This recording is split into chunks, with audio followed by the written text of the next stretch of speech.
si algo destaca de España es que somos tremendamente puntuales. Soy Roberto Ortega, soy el responsable de comunicación de Cibesmundi, una de las instituciones socios de este proyecto, del programa Interreg Europa, del proyecto SOCENTSPAs.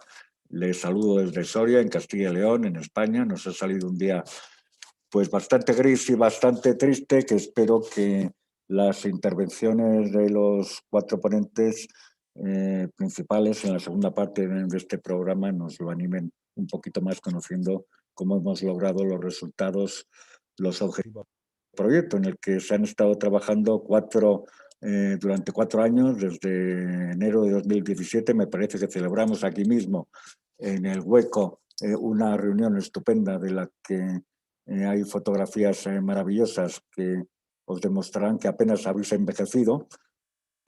Hasta ahora, 4 años después, con toda una pandemia mundial de por medio. Recordar que el proyecto SOCENTSPAs ha estado liderado por el Gobierno regional, por la Junta de Castilla y León, a través de la Dirección General de Economía Social y Autónomos. Ha estado coordinado por la ONG con sede en Soria, Cibesmundi, en concreto por Ana Gómez, y ha tenido otros socios. Por ejemplo, en Alemania ha sido Social Impact. En Eslovaquia ha habido 2, ha sido la organización sin ánimo de lucro EPIC y el Ministerio de Trabajo, Asuntos Sociales y Familia de la República de Eslovaquia.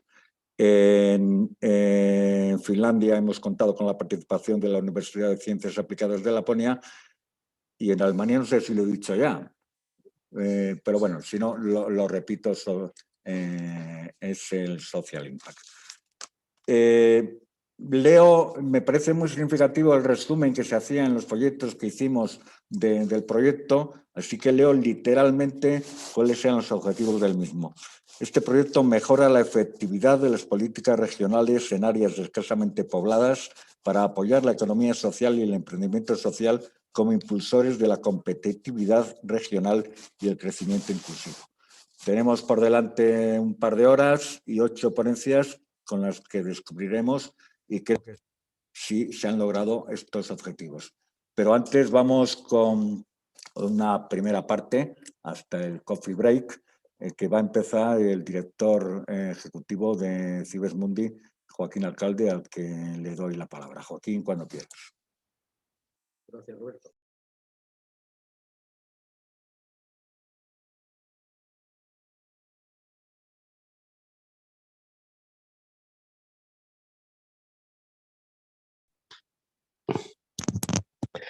Gracias, Roberto. Hola, buenos días. Es un placer estar hoy con todos vosotros aquí, aunque sea en la distancia. Nos hubiera gustado mucho que este evento de clausura se hubiera podido celebrar aquí en el Hueco, ¿no? Coincidiendo además con un gran evento que tenemos programado para este mes y que os contaré después. Pero bueno, las circunstancias de este último año y pico, ¿no?, son las que son y nos obligan, ¿no?, a tener que vernos desde la distancia. Pero esto no significa que no haya existido una coordinación muy estrecha a lo largo del proyecto, ¿no?, pues para sacar el trabajo adelante. Quiero agradecer en primer lugar a la Dirección General de Economía Social y de la Junta de Castilla y León el apoyo y el liderazgo en el proyecto, no solo ahora, sino desde que empezamos a plantearle la idea de hacer un proyecto como este, ¿no? Hace ya casi 7 años, que es cuando surgió, cuando le planteamos a la Junta de Castilla y León desde Cibesmundi el poder impulsar un proyecto de este tipo, ¿no?, para utilizar el emprendimiento social y la innovación social como una herramienta de desarrollo sostenible en zonas despobladas. Y 7 años después, pues aquí estamos, ¿no?, pues para finalizar este trabajo que creo que ha sido muy fructífero y que sobre todo ha servido, esto me importaría, el proyecto Interreg SOCENTSPAs ha contribuido a poner en el primer nivel de la agenda política en España el problema de la despoblación y la innovación social como herramienta para contribuir a luchar contra esa despoblación rural. En España hace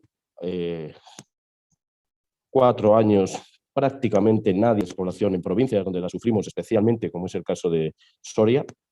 Y gracias a este proyecto, gracias al proyecto Interreg SOCENTSPAs, hemos conseguido que hoy el problema de la despoblación esté en primera línea de la agenda política, no solo de la Junta de Castilla y León, que es el líder de este proyecto, sino de la mayor parte de las administraciones públicas en España, desde el Gobierno de España hasta muchos ayuntamientos de comarcas que sufren este problema. Como digo, hemos conseguido con este proyecto que hoy se hable de despoblación en serio en España y que hoy ya por fin empiecen a ponerse en marcha estrategias serias contra la lucha contra la despoblación, impulsadas por las administraciones públicas. Creo, como digo, que este proyecto ha servido para poner de manifiesto la necesidad de utilizar el emprendimiento social, la economía social, la innovación social como un motor de desarrollo en las zonas despobladas, y estoy seguro que el fruto de este trabajo que se ha hecho a lo largo de estos 4 años va a ser muy útil, no solo para comunidades autónomas como la nuestra, como la de Castilla y León, sino para otras comunidades autónomas de nuestro país que están muy pendientes de cuáles son los resultados para poder replicarlos y para poder transferirlos en sus territorios. Como sabéis, desde hace ya, yo diría que unos 4 años, estamos viendo que existe una tendencia real de vuelta a lo rural. Hay muchos ciudadanos que quieren plantearse un proyecto de vida en las zonas rurales. Es una tendencia que hemos visto en el hueco desde hace, como digo, 3-4 años y que hemos podido comprobar en eventos como la Feria Presura, la Feria Nacional para la Repoblación de la España Rural. Esa tendencia ha sido creciente en estos 4 años y esa tendencia se ha visto incrementada en este último año que llevamos de pandemia. Se ha visto acelerada. En este último año estamos viendo cómo muchos ciudadanos están buscando, yo diría que desesperadamente, un lugar, ¿no? un pueblo donde poder desarrollar un proyecto de vida alejado de las zonas urbanas y de las grandes masificaciones. Y es por eso que creo que tenemos en este momento, no solo en España, sino en toda Europa, una ventana de oportunidad muy grande, una ventana de oportunidad para lo rural, para poder reactivar nuestros pueblos y que debemos aprovechar. Para ello es fundamental, a mi juicio, 2 cuestiones muy importantes. En primer lugar, necesitamos una legislación, una normativa adaptada a la nueva ruralidad, a cómo queremos que sea ese mundo rural del siglo XXI. Para ello es muy importante poner en marcha en todos los países miembros de la Unión Europea mecanismos rurales de garantía, o lo que en inglés se denomina rural proofing. Estamos trabajando también desde el hueco desde hace varios meses para la creación de un rural proofing en España que vele, ¿no? que esté vigilante ese mecanismo de que la normativa aplicable en las zonas rurales no sea lesiva para las zonas rurales y sirva para desarrollarlas, sirva para generar riqueza y para generar desarrollo sostenible. Y por otro lado, hace falta también que los habitantes de las zonas rurales, que los pobladores de las zonas rurales, nos creamos que es posible, ¿no? Revertir este proceso y que las zonas rurales salgan adelante.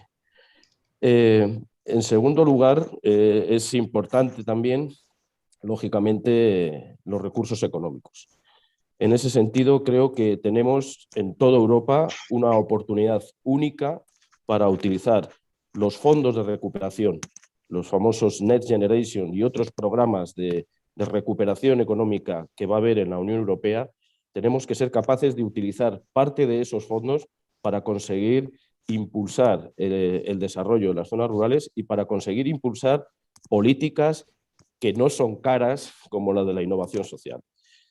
Todos los que estamos aquí hoy conocemos muchísimos ejemplos de muchísimas entidades, de muchísimos proyectos de emprendimiento social y de innovación social que se han puesto en marcha en nuestras regiones que han demostrado que se puede hacer las cosas de otra forma, que han demostrado que los ciudadanos pueden hacer cosas por sí mismos, que los ciudadanos no tienen que esperar siempre a la administración pública que les resuelva el problema y que pueden poner en marcha iniciativas que atiendan o iniciativas que contribuyan a resolver los retos que les plantea la despoblación, y eso es lo que hemos hecho a lo largo de este proyecto, ¿no?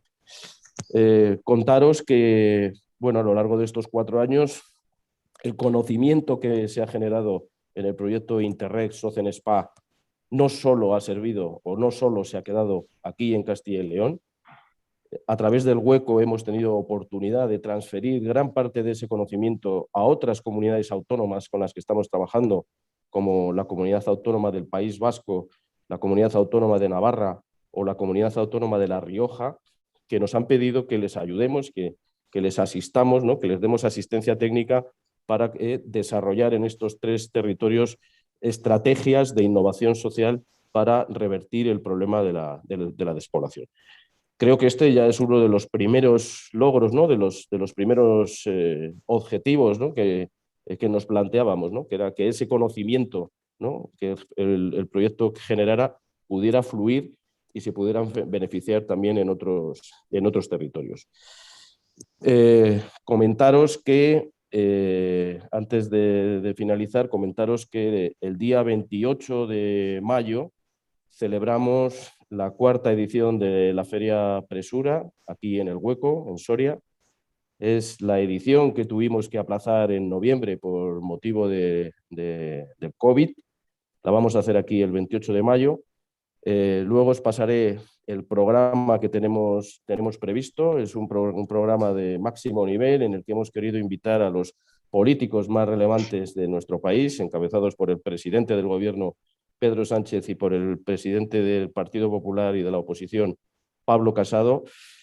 Hemos querido invitar a este elenco de políticos porque consideramos que vivimos un momento muy importante en el que la política a nivel nacional tiene que verdaderamente comprometerse con el desarrollo de los pueblos, y sobre todo desde nuestro ámbito entendemos que debe comprometerse con el impulso de la innovación social, el emprendimiento social y la economía social en los territorios despoblados, y para eso reclamamos desde hace ya varios años que exista una normativa, ya no solo a nivel autonómico, sino también a nivel nacional, exista una normativa adaptada a estos nuevos tiempos que contemple o que facilite el desarrollo de políticas de innovación social y de emprendimiento social. Para finalizar, deciros que ha sido un placer trabajar con todos vosotros. Muchos ya nos conocíamos de antes, ¿no? Y hemos sido socios en otras iniciativas, y esperamos desde el Hueco y desde Cibes Mundi poder contar con vuestra compañía, ¿no? Y vuestra colaboración en otras iniciativas, ¿no? Venideras. Ya estamos trabajando en la formulación y la identificación de proyectos que puedan darle continuidad a este proyecto Interreg que hoy finaliza, y deciros sobre todo que creo que es lo más importante para nosotros, que hemos aprendido mucho de vosotros. Ha sido maravilloso saber que no estamos solos en esta lucha, ¿no? En la promoción de las zonas rurales y de la innovación social, y ha sido estupendo conocer ejemplos en vuestros países, en vuestros territorios, de personas, ¿no? Que también están trabajando en esta línea, y yo creo que soplan dentro de las dificultades, ¿no? que tenemos en este momento en toda Europa y en todo el mundo. Creo que sopla viento a favor. Creo que por fin la ciudadanía se está dando cuenta de que hay que hacer las cosas de otra manera, y es el momento de hacerlo, y nosotros vamos a estar ahí en primera línea junto con todos vosotros para seguir trabajando. Muchísimas gracias, un abrazo y hasta pronto. Muy bien, Joaquín, muchas gracias. La verdad es que, como dices tú, es una lástima que nuestros amigos de SOCENTSPA no puedan estar en la feria del día 28, porque hubiera sido la guinda para el acto. Ya ha podido incorporarse Juan Pablo Izquierdo, director general de Economía Social y Autónomos de la Junta de Castilla y León, que, como he dicho, ha sido la entidad que ha liderado este proyecto. Muchas gracias, Juan Pablo, porque nos han dicho que tienes una mañana otra mañana realmente complicada. Así que cuando quieras. Buenos días, Roberto. Muchas gracias. Bueno, para esto siempre va a haber un hueco. ¿Me oyes? Se te oye un poco mal, por lo menos yo. Pero a ver, ¿ahora me oís mejor? Ahora perfectamente, Juan Pablo, ahora muy bien. Vale, es que no tenía seguridad que funcionasen los auriculares. Nada, que muchas gracias por la presentación, pero que para esto siempre más que encantado de estar con vosotros en estos proyectos, en estos objetivos y en estas jornadas, ¿no? Nada, quería empezar más que nada, como hay personas del resto de Europa, pues con unas palabras en el idioma más o menos común, ¿no? First of all, I want to welcome all attendees to this event and thank our partners in the SOCENTSPAs project for the participation and good work. NGO Cibes Mundi from Soria, Spain, Social Impact from Brandenburg, Germany, University and Applied Science of Lapland, Finland, and the NGO EPIC and the Ministry of Labour, Social Affairs and Family of Slovak Republic. Ya volviendo a nuestro idioma común de aquí de nuestra zona, pues nada, continuar un poco también con las palabras que Joaquín ha empezado anteriormente su exposición, pues decir que desde el 2017 llevamos trabajando y creo que en muy buena sintonía en un trabajo para fomentar pues estas políticas para favorecer y políticas que apoyen a las empresas sociales y especialmente pues, en las zonas especialmente escasamente pobladas, ¿no?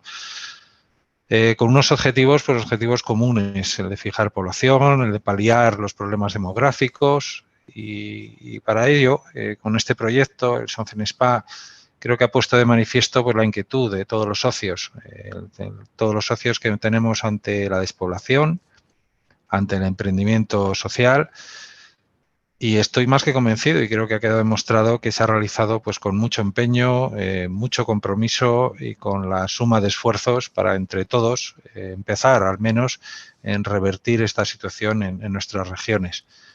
Estas áreas, las escasamente pobladas, las denominadas SPAs, se caracterizan, como todos bien sabéis, pues por la despoblación, una despoblación envejecida y con una tendencia demográfica negativa hasta el día de hoy. Y ante esta situación, pues como también ha comentado Joaquín, pues la innovación social es un elemento más que fundamental y necesario pues para promover tres factores especialmente: el empleo, la competitividad y buscar de esta manera una diferenciación para resolver los desafíos sociales y promover un desarrollo socioeconómico inclusivo. Y de esta manera también, me vuelvo a repetir, en promover el empleo y la competitividad. Y es la capacidad de las empresas sociales las que dan y son capaces de dar solución a las necesidades sociales de estas zonas y como factor de corrección, a su vez, ante los desequilibrios socioeconómicos existentes. No podemos obviar y somos conocedores de barreras que los emprendedores sociales se encuentran en el camino a la hora de intentar implementar estas soluciones sociales, ¿no? Y es del escaso apoyo especializado, como hemos podido comprobar. Y para ello, los responsables políticos, especialmente representados en este acto por mi persona, digamos, pues tenemos, creo que, un rol muy importante. En primer lugar, creo que es muy necesario el crear un marco jurídico adecuado del emprendimiento social. Y aquí en Castilla y León, a modo de ejemplo, y como líderes también de este proyecto, pues hemos instado desde las Cortes de Castilla y León, el Gobierno regional de Castilla y León, al Estado de España en que se elabore una norma que regule el emprendimiento social y el de sus empresas, las empresas sociales. Y lo hemos hecho por dos razones principalmente, porque estamos convencidos que tanto las empresas sociales y los emprendedores sociales benefician directamente, muy claramente, al desarrollo local, a ayudar a corregir los desequilibrios socioeconómicos y que de esta manera garantizan el fijar la población en estas zonas escasamente pobladas. El emprendimiento social y la innovación, como he dicho anteriormente, marcan una gran diferencia para resolver los desafíos sociales que promueven un desarrollo económico, social y a la vez ambiental sostenible. Y estos son, van a seguir siendo tenidos en cuenta a la hora del diseño de los planes de desarrollo para hacer frente a las necesidades de las empresas sociales y del capital social y humano de estas áreas. Creo que ha quedado más que demostrado que el proyecto ha pretendido mejorar la visibilidad de las empresas sociales, que como bien ha comentado anteriormente Joaquín, es algo que ya se ha puesto en boca de la sociedad. Lo hemos conseguido a base del intercambio del conocimiento, el intercambio de experiencias y que nos han mostrado pues, lecciones aprendidas de cada socio pues, ha desarrollado en sus zonas.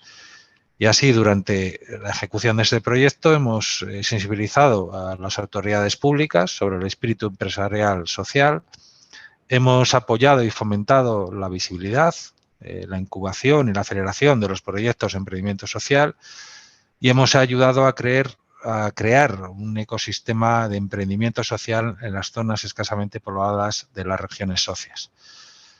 Estoy más que convencido que el trabajo realizado con todos los socios que ha sido muy satisfactorio. Esperamos continuar en la 5ª convocatoria de Interreg Europe y conocer de esta manera pues, la resistencia o resiliencia, mejor dicho, que las empresas sociales han podido tener ante, lamentablemente, la crisis provocada por la COVID-19. Y ya para finalizar, igual que comencé, finally, once again, I want to thank all the project partners for the work done. How could it be otherwise? Also, thank the Interreg Europe Secretariat for the support they have offered us. Muchas gracias a todos y muy buena jornada. Pues muchas gracias, Juan Pablo Izquierdo, director general de Economía Social y Autónomos de la Junta de Castilla y León. Vamos a dar el primer salto virtual de bastantes kilómetros para escuchar a Ilaria Ramaglioni, que no sé muy bien dónde está, deduzco que en Bruselas quizás, y bueno, va a ser la voz oficial del programa Interreg Europa, que es el gran paraguas que acoge a todos estos proyectos que se están desarrollando.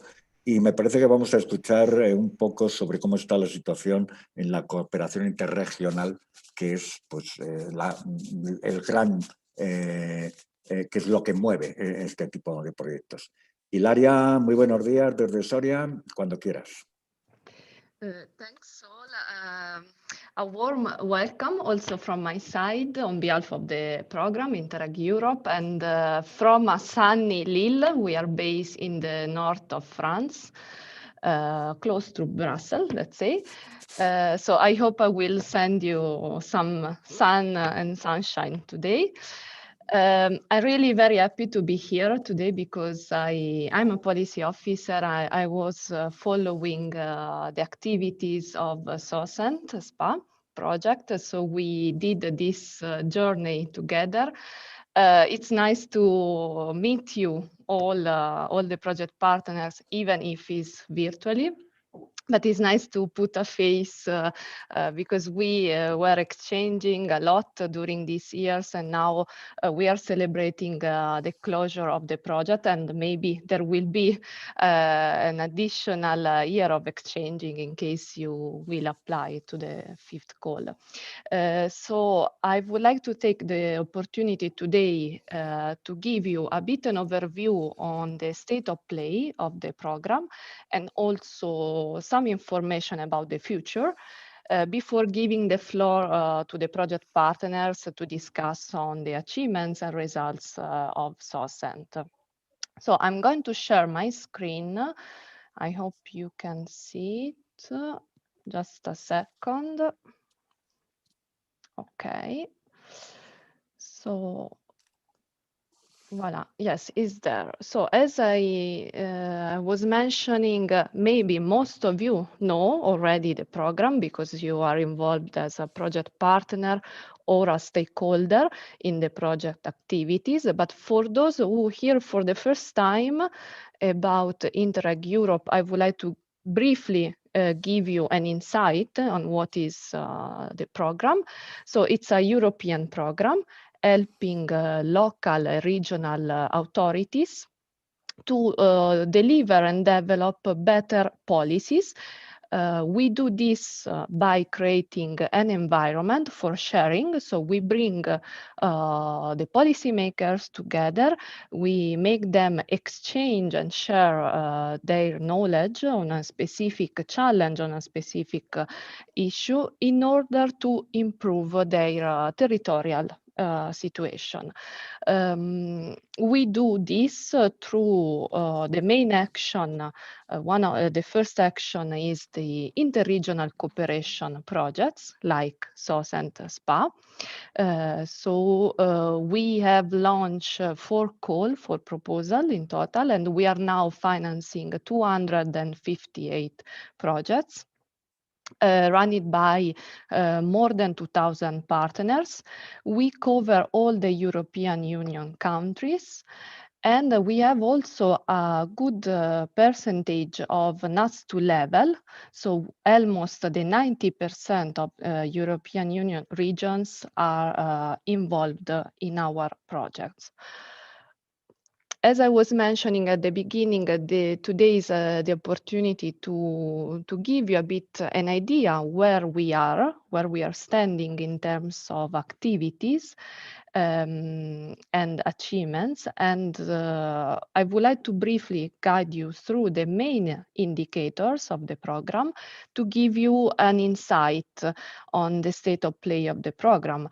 As you can see from the slide, more than half of our projects, 158 projects, they finish the first phase of focus on the exchange of experience, on sharing the knowledge and the know-how, and they are now implementing the second phase, which is focused on the implementation and monitoring of their action plans, which is based on the learning, on the knowledge that has been shared during the first phase of the project.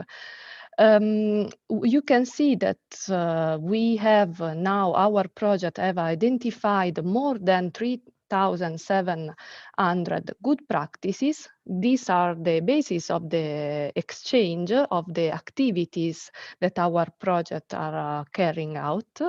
And out of this stock of good practices, more than 2,300 have been published in the good practice database, and some also from SOCENT-SPA.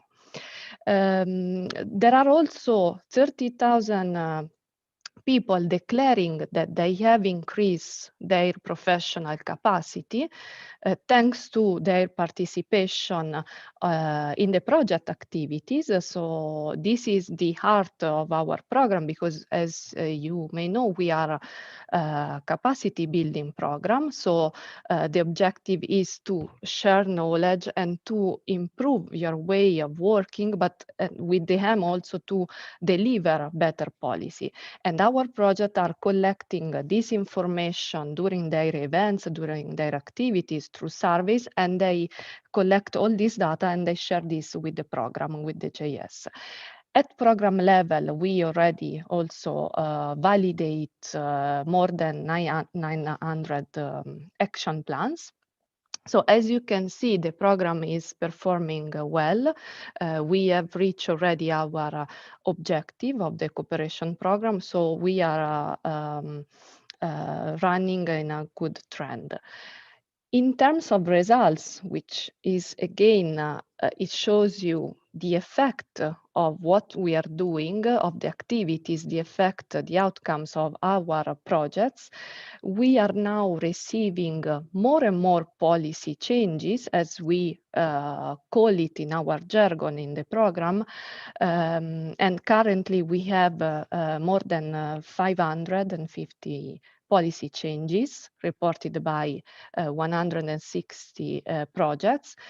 This means that thanks to the learning, thanks to the cooperation, the interregional cooperation, the exchange during the project activities, the region participating in our project, they manage to finance new activities, to, for instance, launch a new call for proposal, to approve new projects, or to modify the way the certain policies are managed. So to work on the governance of those policies, or to add new measures in the specific policy. So they achieve these improvements, and for those projects that they manage to make a change in the policy, there is also a financial impact, because sometimes this change raise the allocation of additional funds. So the organization managed to mobilize new funds thanks to the learning from the project. And as you can see, the financial impact is now more than 900 million, exceed the RDF budget that has been already implemented by our projects. So the budget leverage is now currently 5 times the budget spent by our projects. So you can see that there is a positive trend. Of course, the final leverage effect of the program will be known at the end of the programming period, but this is already very positive. And I would like to invite you to check the dedicated page in our website on project results to see concretely what our projects are doing and what are the outcomes from their interregional exchange.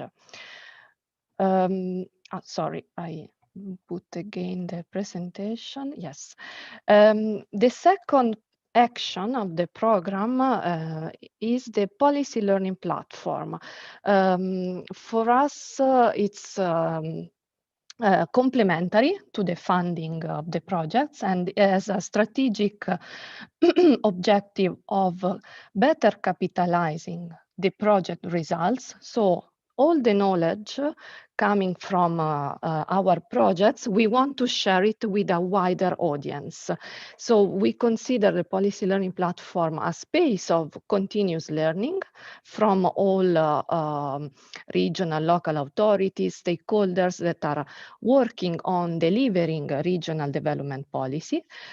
And behind, concretely, it's an online portal, so it's a web page hosted in our program website. But behind this, there is a team of thematic experts working on the 4 thematic areas covered by the program, and they deliver a series of services for our community members.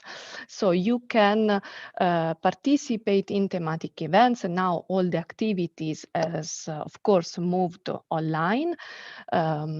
You can contact our thematic expert for policy advice, for feedback on a specific challenge. We are also organizing peer review. Now they are also online, and the call for applying to a peer review is permanently open. So I invite you to check the term of reference in the program website. They are also producing policy brief on EU policy trends and also featuring the results from our projects. For instance, they recently published a policy brief on social economy and the role on social enterprises, and SOCENTSPAs is also featuring this publication. We also had a webinar dedicated on social enterprises, so you can watch the recording. And there is, as I was mentioning before, a good practice database where all the most outstanding examples from our projects, and not only, because everyone from the community can submit and share a good practice. So I invite you to discover all these services from our program website. Of course, today we were mentioning that we are all facing a very challenging situation, and we cannot ignore the COVID-19 pandemic crisis. of course, the impact on the program was strong because being a capacity building program, supporting people traveling, visiting other regions all around Europe to see how the things are implemented in this specific territory. So our projects, they had to adapt and revise their approach, and they moved, for instance, all the activities, all the exchange of experience, workshops and meetings online. So we prepare several measures to support them. We also have a dedicated page on COVID-19 where you can follow dedicated news articles, but also we have been organizing thematic events related specifically to COVID-19 and the effects of this pandemic. And for us, the interregional cooperation is more important than ever now because it's there to help to find solutions. So for instance, we encourage our projects, but in general, our community members to share and exchange even more now. And for instance, to submit and share good practices that can be relevant in time of crisis, not only from the economic perspective, but also for all the 4 thematic objectives covered by the program. So you can see that there are some tailored supports. So our experts are also giving the priority to requests related to COVID-19. And as we mentioned at the beginning, we also launch a new call for additional activities dedicated to our approved projects. And the call is now open, and the idea is to give the possibility to our projects to further exchange on the effect that COVID-19 had on their specific topic, on their specific challenge and issues, and see what are the solutions, what the region has done so far in facing this difficult moment. So again, you can visit and look our page and discover all the services. Just to move on the thematic content, and we will hear more about this later. Today we are dealing with supporting the competitiveness of SMEs. We have in total 66 projects that are working on this thematic objective. SOCENTSPA is one of those projects, but we have, and you can see in this map, all the partners all around Europe that are working on this thematic area. And this may be interesting for you to see where are the peers and interesting partners that may work in the future with you. And we have identified other Interreg Europe projects that are working, that are exchanging, like SOCENT as SPA on the thematic on social enterprises.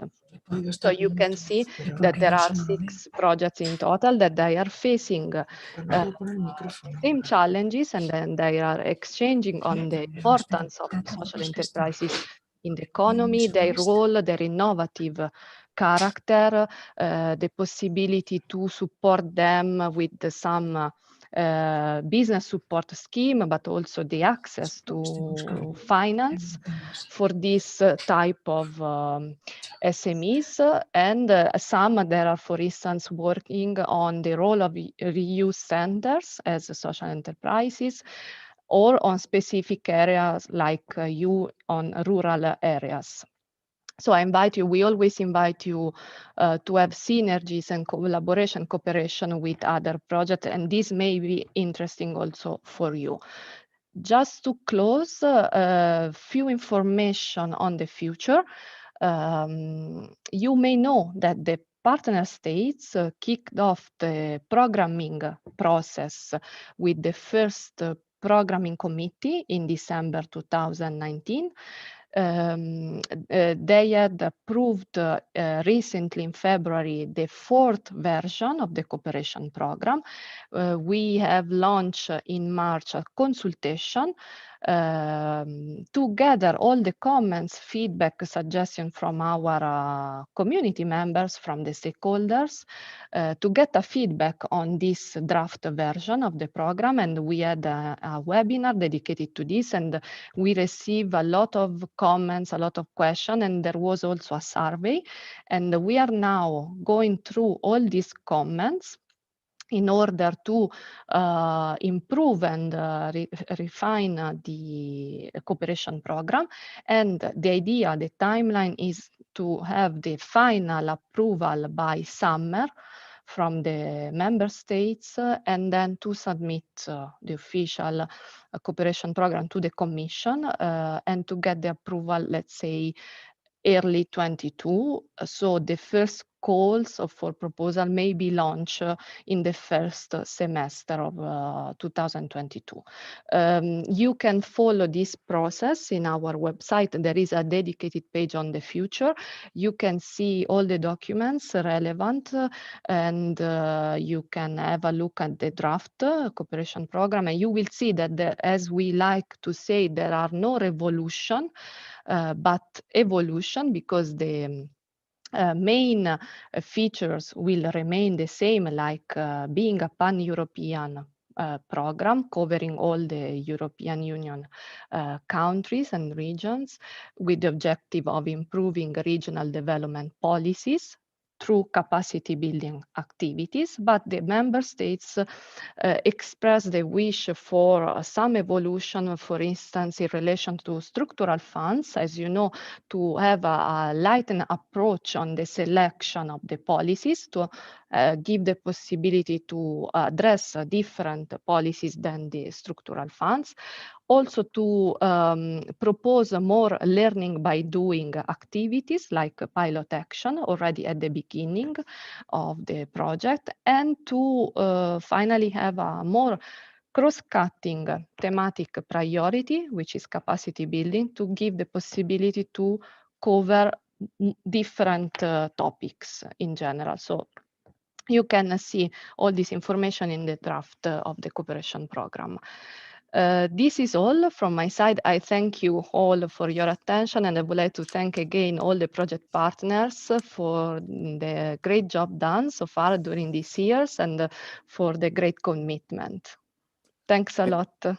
Muchas gracias a ti, Hilaria. Muchas gracias por brindarnos esta visión general del Interreg, del programa Interreg Europe. Nos ha parecido muy interesante y además unos números magníficos para que nos permiten ver qué es lo que se está haciendo en la Unión Europea en este terreno. Ahora, en el programa de mano que se os mandó en algún momento, nos llega la parte del descanso, pero yo creo que como solo después de media hora, pues nadie se ha podido, que a Zoom pues a veces realmente es insoportable, pues lo que propongo es trasladar el descanso al final del bloque siguiente, donde nos tomamos 10 minutos después de conocer las primeras intervenciones de los ponentes de las diferentes regiones. Así que, si no hay ninguna objeción, pues vamos con ello.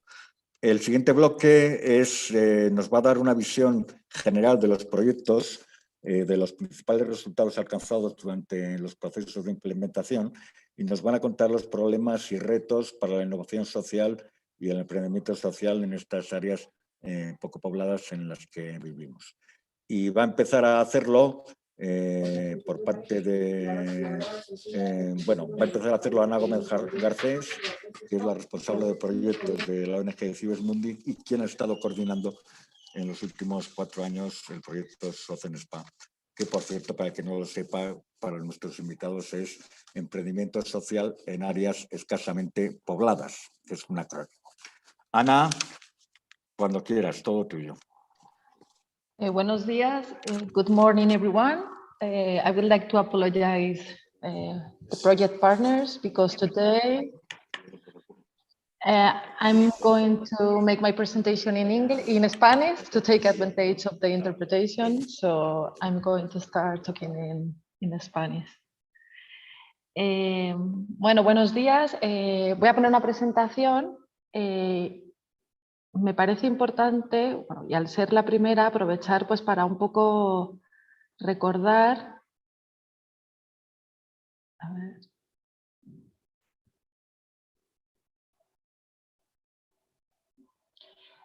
Los principales resultados o productos en los que esperábamos alcanzar con el proyecto. Al inicio del proyecto, bueno, ya hicimos, en todas las regiones hicimos un estudio para conocer cuál era la situación del emprendimiento social en cada una de estas áreas, como una especie de foto fija inicial, a partir de la cual ya poder empezar a trabajar en cada una de las áreas. Estos estudios, que están bastante pormenorizados y, como decía, son regionales, están también disponibles en la página web del proyecto. Además de los estudios, también hemos hecho más de 52 eventos de aprendizaje político en las diferentes regiones. Hemos hecho también una compilación de buenas prácticas, de iniciativas que fomentan el emprendimiento social en las áreas escasamente pobladas y en las que además hemos incluido también ejemplos de buenas prácticas de empresas sociales o emprendimientos sociales impulsados desde estas áreas. Y para finalizar, durante estos 3 años, 4 años de proyecto también hemos estado trabajando, bueno, la primera fase en el diseño de un plan de acción regional para cada una de las regiones que cumpliese con el objetivo del proyecto, que era mejorar las políticas o la eficacia de las políticas que apoyan el emprendimiento y la innovación social en las áreas escasamente pobladas. Eso era el plano general del proyecto. En Castilla y León, como decía, también hicimos al inicio del proyecto nuestro primer estudio para conocer cuál era el marco legal del emprendimiento social en las áreas escasamente pobladas y la situación del emprendimiento social. Estos estudios, que como decía también están disponibles en la página web, en el caso de Castilla y León podemos decir que nos dieron 2 grandes conclusiones. Una es que la normativa, en España tenemos una ley sobre economía social, pero que no reconoce, se basa más bien en la forma jurídica de la empresa y no tanto en el impacto social que pueden tener las empresas. Y qué es lo que nosotros entendemos en el proyecto en la región, hemos entendido que era hacia lo que queríamos dirigirnos como empresa social. Y bueno, veis ahí un esquema muy sencillo, ¿no? Para nosotros el emprendimiento social es una empresa cuyo principal impacto es social. Además, su rentabilidad se reinvierte y los beneficios se reinvierten en ese impacto social y está gestionada de forma social por emprendedores y emprendedoras sociales, de forma transparente y que además incluye pues, a todas las personas que participan en el proceso en la actividad. Otra de las, como decíamos, en la normativa española no reconoce la empresa social de esta forma. Otra de las conclusiones importantes del proyecto, de este estudio, es que a pesar de que no hay una ley de emprendimiento social que regule el emprendimiento social, sí que empezamos a notar que en Castilla y León había, en el proyecto se llama un nacimiento de lo que para nosotros sí que son empresas sociales. Y como ejemplo, bueno, pues son las buenas, hemos conocido un montón de buenas prácticas de empresas sociales a lo largo del proyecto y algunas de ellas también las podéis ver en la base de datos que comentaba Hilaria de buenas prácticas del proyecto. Bueno, decir que para hacer este estudio contamos Cibesmundi con la Fundación Tomillo, que es una fundación que es referente en el tema de los estudios sociales y que ha sido casi como un socio local más del proyecto aquí en la región. A partir de ese mapa, de esa foto fija y de esa situación del emprendimiento social, pues empezamos a trabajar en un montón de actividades, talleres, visitas para conocer el estado del emprendimiento social de la región, de las diferentes regiones, diferentes talleres temáticos interregionales, talleres regionales a nivel regional o a nivel local con stakeholders. Y a nivel de Castilla y León, para nosotros fueron muy útiles los talleres temáticos interregionales, que eran talleres donde participábamos los diferentes socios del proyecto en diferentes regiones. Cada uno de esos talleres tenía una temática concreta para alcanzar el objetivo del proyecto, y en los que en cada una de las regiones del proyecto invitábamos a participar a agentes clave del territorio o a lo que nosotros consideramos que las personas que formaban el mapa de actores del ecosistema del emprendimiento social. En estos talleres han participado pues, entidades de promoción del emprendimiento, entidades de ámbito local como grupos de acción local, ayuntamientos, entidades de capital que promocionan el tema de la financiación de impacto social, entidades sociales, agentes de conocimiento. Y bueno, con toda esa información previa, más todo el intercambio de conocimientos entre las diferentes regiones y todos estos actores del ecosistema del emprendimiento social, en Castilla y León llegamos a una serie de conclusiones que también era un punto de partida para empezar a desarrollar ese plan de acción. Entonces, bueno, las principales conclusiones del diagnóstico de Castilla y León, bueno, algunas son muy obvias, ¿no? Castilla y León ha venido sufriendo un fuerte proceso de despoblación, sobre todo desde los años 70, y con un importante impacto económico y social en estas regiones. Volvemos a lo que decíamos antes y que también han comentado Joaquín y Juan Pablo, y es que las empresas, no existe una regulación específica que diga actualmente qué es una empresa social. Entonces ello pues, conduce a que haya una escasa visibilidad de lo que es una empresa social, a que no haya otros servicios u otras iniciativas asociadas a esa tipificación.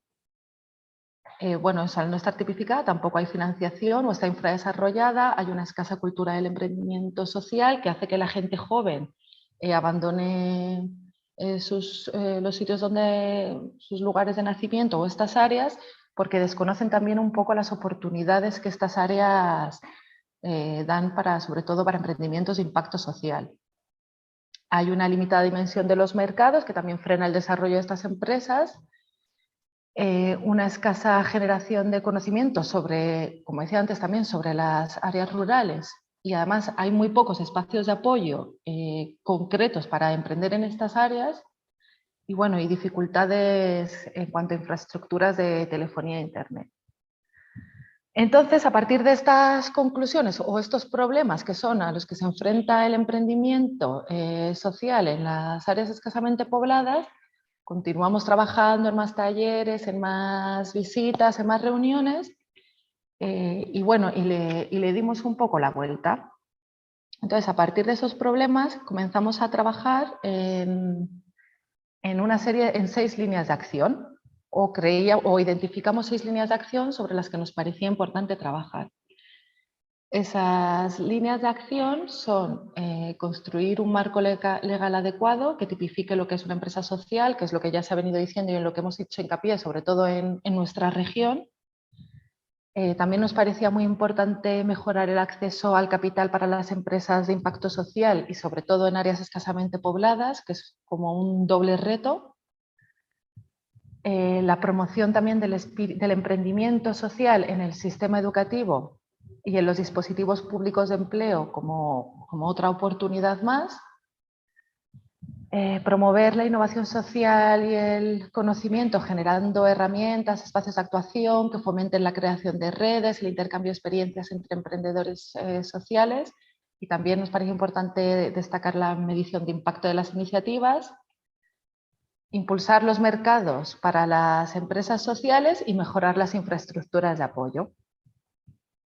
Entonces, como ya hemos venido diciendo, en Castilla y León nos interesaba mucho destacar 2 cosas. El tema del marco legal, porque arrastra, como hemos visto, otro montón de actividades consigo, y además también por la por la estructura social y demográfica de la región, nos parecía muy importante poner de relieve las oportunidades que hay de emprendimiento social en estas áreas para trabajar sobre todo con personas de la tercera edad. Entonces, como decía, a partir de estas líneas de acción fuimos trabajando en una serie de... Hicimos un gran plan estratégico con un montón de actividades. Al final redujimos a 5 las líneas de acción, pero eso, presentamos un montón de actividades de las que salieron las actividades concretas que van a ser el plan de acción y del que hablará mi compañera Teresa en la segunda parte del proyecto, que es la coordinadora del proyecto. Y nada, por parte de Castilla y León, este ha sido el proceso de cómo empezamos y cómo hemos llegado a tener este plan de acción. Y nada, que me gustaría agradecer a todos los socios la participación en el proyecto, que hemos aprendido un montón, y bueno, y a Hilaria, que como ha dicho, no han sido pocas las veces que le hemos hecho consultas y que siempre han estado ahí para respondernos. Pues nada, esto es todo. Gracias. Muy bien, Ana, pues muchísimas gracias. Damos el salto ahora a Brandeburgo, al estado alemán de Brandeburgo, donde está Florian Birk. Florian. Hi, and Hola, Florian, cuando quieras. Thank you. I also share my... Wait a second.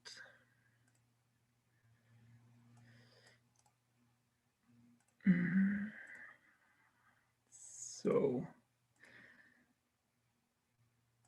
I will also try to speak slowly.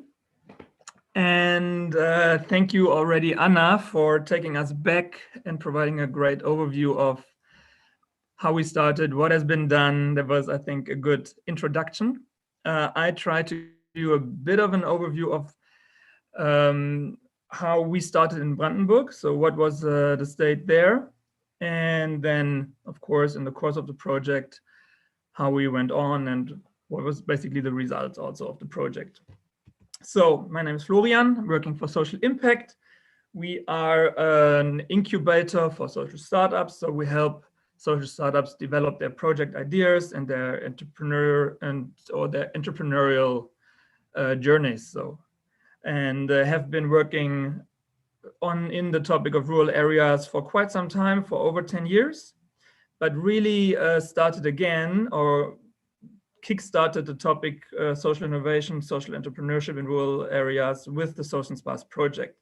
So we were very happy and thrilled to get the project going, because the situation back in the day before the project was started, but when we started thinking about SOCENTSPAs together with, for instance, Civis Mundi, but also the others, was the following. So here you see a map of the demographic situation in Germany until in Germany, I think it was 2011 to 2016. And the lighter it gets, the less sort of population or demographic you will have there. So it marks a decrease in terms of population. And you see, especially in the east of Germany, in the area surrounding Berlin as well, there is lighter spots. So you can see that there's a bigger outflux of people. And this is also where we work, in the state of Brandenburg, because probably not everyone knows where Brandenburg is. So it's roughly the area surrounding Berlin. And we also see now, if we zoom into Brandenburg and look specifically on the demographic changes between the projections 2013 to 2040, we also see that the further we get away from the big concubation, the metropolitan areas, which is Berlin and Potsdam, the darker it gets, and the darker it gets, it also means that there is a negative projection of population in Brandenburg. And this also, incidentally, is the areas that are less densely populated. So here you can see also the darker red indicates higher population density, and the further you get away, from the bigger cities in terms of or in rural areas. So you can see that there is less people, and you can also see that there is a higher chance that people move out of these areas. Maybe a strong sign of this you can also see in this graph. All of these information are also visible, or you can take this information also from our baseline study that Anna has already mentioned. Here you can see that especially young people leave Brandenburg, right? And in quite stark numbers. And that, of course, is a problem, especially if you're looking at the future of the region. And so this is basically the starting point, was this big demographic change, the outflux. Of course, it has to do with sort of the geographic location, but also with the political situation, being a former GDR sort of region. And after the 1990s, when the Berlin Wall came down and the Iron Curtain, there were big sort of transitions in terms of industry, in terms of employment opportunities, which led people to massively leave Brandenburg. And it still continues, especially for young people. But now, since we started the project, we have a slight move back. So we have a slight positive net influx to Brandenburg. And we hope, of course, that we can continue on that trajectory. So, but we see that rural remote Brandenburg has a problem. And that is, of course, people move out, and that has consequences. And consequences are curtailed educational labor market opportunities. We have a decreasing supply of basic services, shops close, medical centers. Of course, you have less and less doctors in rural areas, which is probably true for all regions participating in social spas. Of course, cultural offers is less and less on offer, and social networks disappear, families, especially older generations, of course, stay, but then the younger generations go to the bigger cities, right? So that is a multifactional problems that we face in all of in many rural areas all over Europe, and in order, of course, to counteract this situation, we in our work we look at social entrepreneurs and how they could target or address this issue. Why? Because in our perspective, it's initiatives, persons, and enterprises that engage in the municipalities. They look for alternative ways to provide mobility for people to get from A to B, from the two different places. They offer social and cultural services, and they also produce agricultural goods and other goods that are useful for the municipalities, for the regions. And in this way, they capitalize on their own resources. They look at, okay, what is there? How can we make changes? How can we positively influence quality of life in our regions? And this ultimately can also lead to a higher attractiveness of the regions, to basically stop people moving out, but also actually coming in and participate and contribute to the livelihoods of everyone here. Also, what we think is crucial, that they consider structural changes as chances, right? So oftentimes we have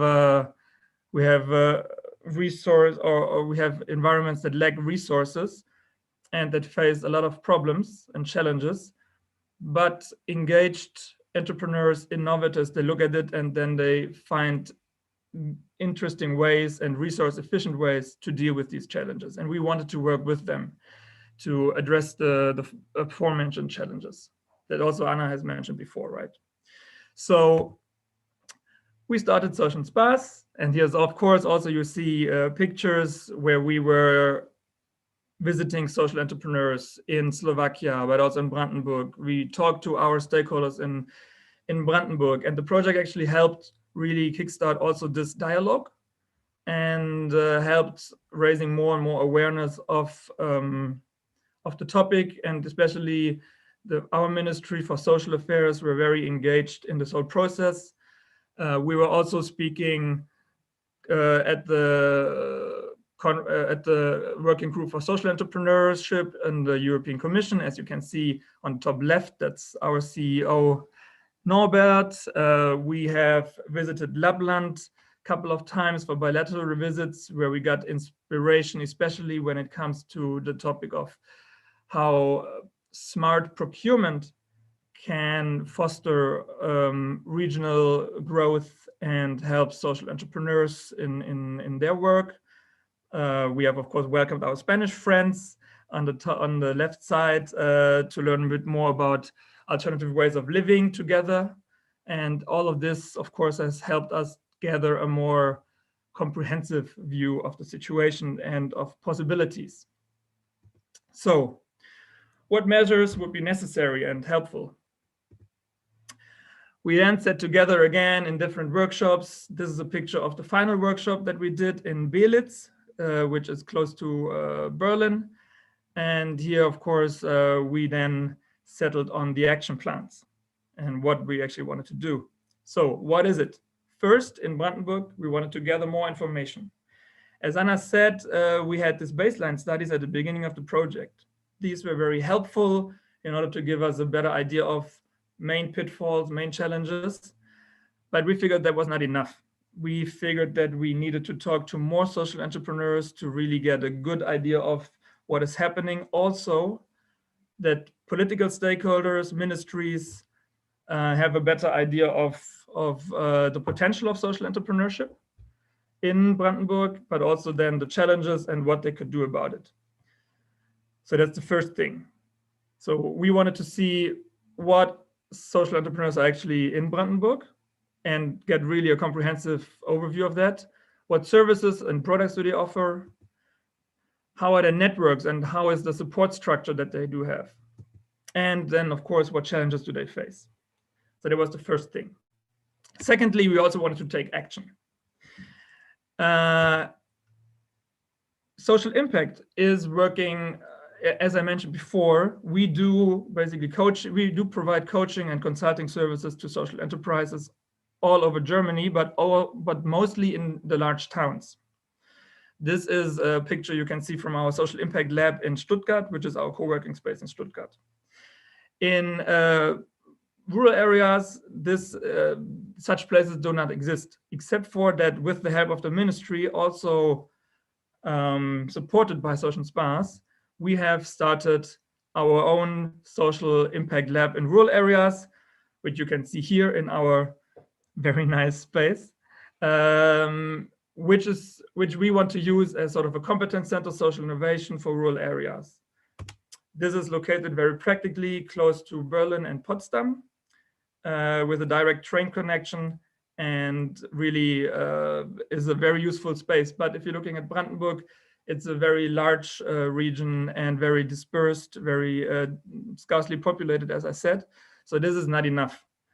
So if we're looking at the consulting infrastructure here, we see a bit of a wasteland when it comes to really targeted support for social entrepreneurs, because usual startup consultants, chambers of commerce, economic support actors cater to more regular, ordinary businesses, but not so much to social entrepreneurs. And as Anna also said, they have special needs, they have special complexities and intricacies in their work. And so we wanted to address this by qualifying startup consultants across Brandenburg. So there was another area. And finally, we also looked at, as I mentioned beforehand, the topic of procurement, because we wanted to strengthen the demand side for social entrepreneurship. So overall, to wrap up, you can see here, this was our strategy, that we said social entrepreneurs lack the conducive ecosystem to foster inclusive socioeconomic development within their rural communities. And so we wanted to provide more information to raise awareness of topics. We wanted to improve consulting infrastructure and access to finance. And so we came up with the ideas to create a mapping study, a really comprehensive mapping study to map social entrepreneurship in Brandenburg. Secondly, to work with business consultants to make them more aware of social entrepreneurship topics. And third, to integrate social criteria more and more in public procurement processes. And this is sort of where we left then for the second phase of the project, which I believe then we will discuss later. But I keep it like that. If you have, of course, questions, let me know. I hope that was, if you could follow my my little presentation. Of course, lest I forget, all of our efforts in the action plan were largely supported by the ministry and the government in Brandenburg. And I think also the project really helped them to be more aware of topics. And now they are also really pushing the topic of social innovation in rural areas, which we are very happy about. And now I thank you for attentiveness. And yes, I hand back to Roberto. Pues muchas gracias, Soria. Nos ha impresionado ese palacete que has puesto ahí en la presentación. Me imagino que no lo ocupáis todo, ¿no? Es broma, nada. Seguimos. Nos vamos ahora a Laponia. Vamos a oír a la representante de la Universidad de Ciencias Aplicadas de Laponia, Marlene Kolesner-Auto. Marlene, en primer lugar, perdón por la pronunciación de tu apellido, que seguramente lo he hecho horriblemente. Tendríamos que haber ensayado esta mañana como mínimo. Así que, Marlene, cuando quieras. Parece que Marlene no está, ¿no? Thank you very much, Roberto. It went absolutely fine. You pronounced it just as it should be. If you allow me, I just share my screen. Just a moment.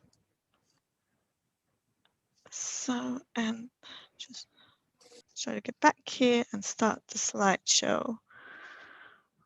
Just have to arrange my screen. Just a moment, please. Now I hope you can see my slideshow. So, thank you very much for hosting us all today. Dear participants, my name is Marlene and I've been working for Lapland US as project manager in this project since the beginning. So for now, what is it, 4.5 years, 4 years? It was a really nice journey. I think this has given us all lots of opportunities and memories to really build on, and also our future cooperation. So thank you very much, dear team. It was a pleasure. Now, how do we get there? I'm gonna do what Florian did as well and give you a bit of an idea of where we are located. Now, I don't know how much you know about Finland, but it's quite a large country and it's in general rather sparsely populated. We are located in Lapland, in Rovaniemi, so you can see it here. Finland, Lapland is the largest province in Finland. It's covering about 30% of the total area of Finland, but we only have 3% of the country's population, which is roughly 180,000 people. They do say that we have more reindeer than people, which could be true because I think there should be approximately 200,000 reindeer here. Now, so population density is just really, really small. Approximately in Lapland, we have 2 people per square kilometer. If we compare to the region of Uusimaa, which is Helsinki and its outlying towns, it's a population of density of 170 people per square kilometer. And the whole of Finland, in general, is quite sparsely populated with a density of 17 and a half pretty much people per square kilometer.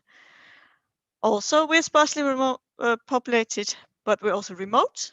As you can see, Rovaniemi is sort of in the southeast of Lapland, not quite by the sea, but 1.5 hour drive to the sea.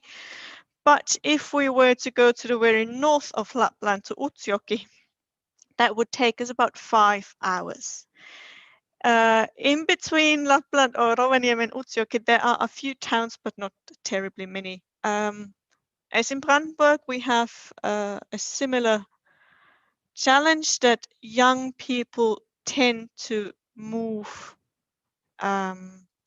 away from their hometowns. For some, this is already a current issue when they go to secondary school, so to high school or to do the vocational training, because there is no high school in the hometown. But then for the others, at the very latest when they go to university. Now, we do want people to move out and to experience new things and go and study. But what we do want them to do even more is we want them to return. This is happening in some of Lapland's municipalities. For example, Muonio, they actually have a positive balance when it comes to moving. But in many municipalities, the number of inhabitants is declining because more people are moving away, and left behind are those mostly old people. Now, all of this we had a look at in our background study that we conducted in the beginning of the project together, of course, with all other partners. What we found there was that we have some challenges, not only when it comes to, of course, our regional geography that makes things a bit more difficult. The biggest town in Lapland is Rovaniemi with about 60,000 inhabitants, so not very many. But we have differences when it comes to our European partners, when it comes to terminology of social enterprises. In Finnish, we actually have two different terms referring to social entrepreneurship, which is yhteiskuntallinen yritys, which is then, well, social entrepreneurship as we know it in other regions. And then we still have sosiaalinen yritys, which is more for work integration social enterprise. Now, when we talk in a European context, we have to be careful not to mix those two and be very specific what we talk about in particular. What we also found when conducting the study in 2017 was that we do have many enterprises who share social enterprise criteria or characteristics, but not many identify as social enterprises. That may be because the term or the concept is not really known yet, but also because it's just not very important to some how they communicate to the outside world what characteristics they have. We had, when we did the study in Lapland, we had 3 social enterprises who would also define themselves as social enterprises, and most of them were found in the healthcare sector. Now, Lapland US is not the policymaker for Lapland. So the policymaker, unlike in other regions, is not as involved as a partner in the project. But we have really, really strong cooperation with the Regional Council of Lapland throughout the project. They were very, very important to us because there was this constant exchange between us as a partner and them as the policymakers, how we can then influence the policies, etc. We also had some very important stakeholders with us during the project lifetime, when we had a bit of a fluctuation because, of course, during the project, we realized that different stakeholder groups were important to take with us. Stakeholders in the first phase that were very closely involved were, for example, our leader groups. We have 4 of them in Lapland, and they were giving a lot of input on what and how we could develop social entrepreneurship in Lapland further. One of the milestones for us in Lapland was the best practice seminar that was hosted here in October 2018, I think. Could also have been 19, no, 2018. And the resulting best practice publication, because that also gave us a large boost to then developing the action plan. Having all those best practices from the different regions in one publication, having a look, and during the seminar being able to discuss with the other partners and participants on their best practices. Now, we did a lot of learning from each other throughout the project. When we then think of how the action plan was narrowed down more and more.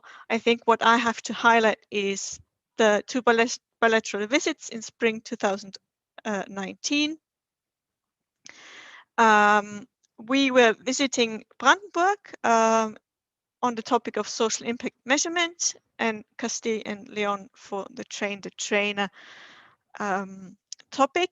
We actually standing here in front of the palace that we've seen earlier.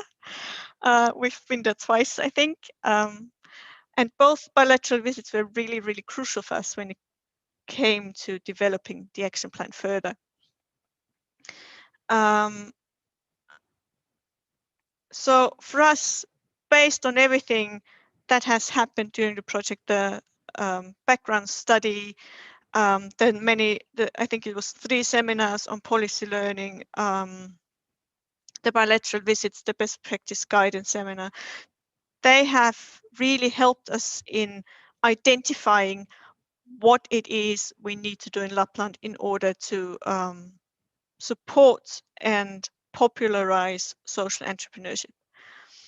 The process was an ongoing one throughout the whole project lifetime. But we started to really sit down together with our stakeholders and talk in 2018 in spring. We had then our first stakeholder workshop series where we started to discuss what we had learned on the different trips during the different strategy seminars, etc. What we need based on the background study from Lapland, and who would be involved, what would be the goals, etc. Then we took the lessons learned from bilateral visits and spread them among stakeholders who could not accompany us, because of course there's more stakeholders involved in the problem than those you've seen on the pictures. So we held more action plan workshops in Lapland, and then a final joint workshop in Brandenburg, and that was really what condensed the whole process for us, because we had 2 days time with coaching and sparring from the other partners to get really to the detail of what we want to do and what we need to do for the action plan. And for Lapland, the end result was 3 actions, which I will tell you a bit more in the next presentation, but for now, only the headlines. So number 1 was enhancing the image and knowledge of social enterprises and social economy in Lapland. Number 2 was initiating a system for social impact measurement. And number 3, fostering social enterprise startups. Now that was all for my side for now. I think I have another turn to tell you more about the action plan in about an hour. So thank you very much for your attention, and please feel free to ask questions.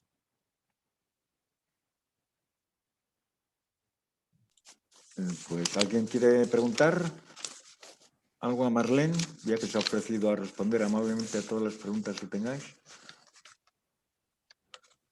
Pues seguimos. Nos vamos ahora a la región Hemer en Eslovaquia y vamos a contar con Eva Jabelkova de la organización sin ánimo de lucro EPIC. Eva.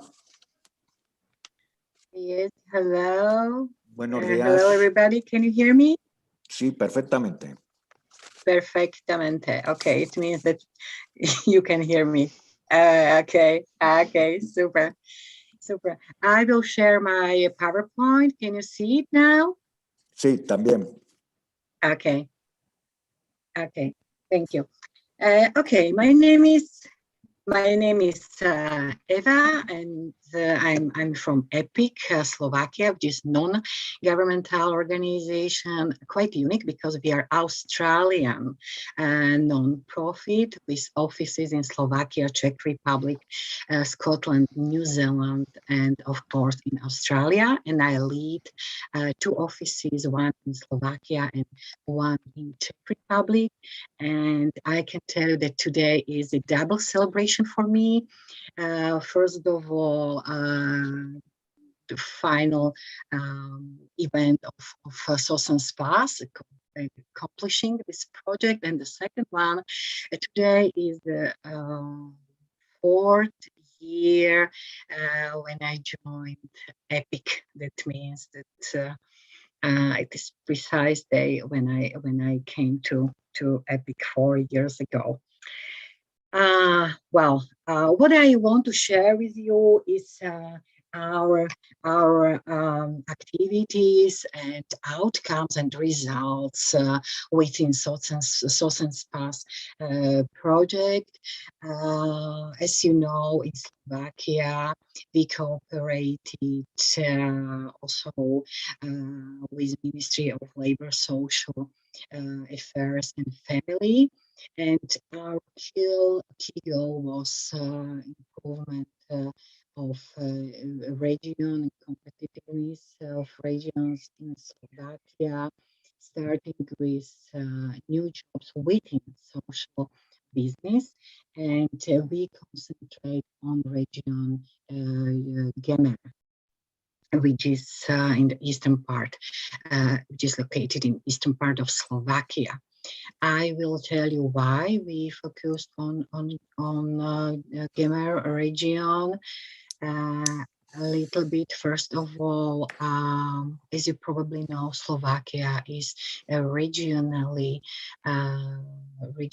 divided country, which means that west part of Slovakia is a really good developed part, but just the opposite of eastern part, which is really less developed, and Gemer is one of really less developed region, and this was our decision to focus on that part of Slovakia. Gemer region faces long-term unemployment, low qualification of inhabitants, quite high rate of marginalized Roma community population, economic underdevelopment, but on the other side, there are a lot of potentials, such as natural resources and huge potential for creation of social business.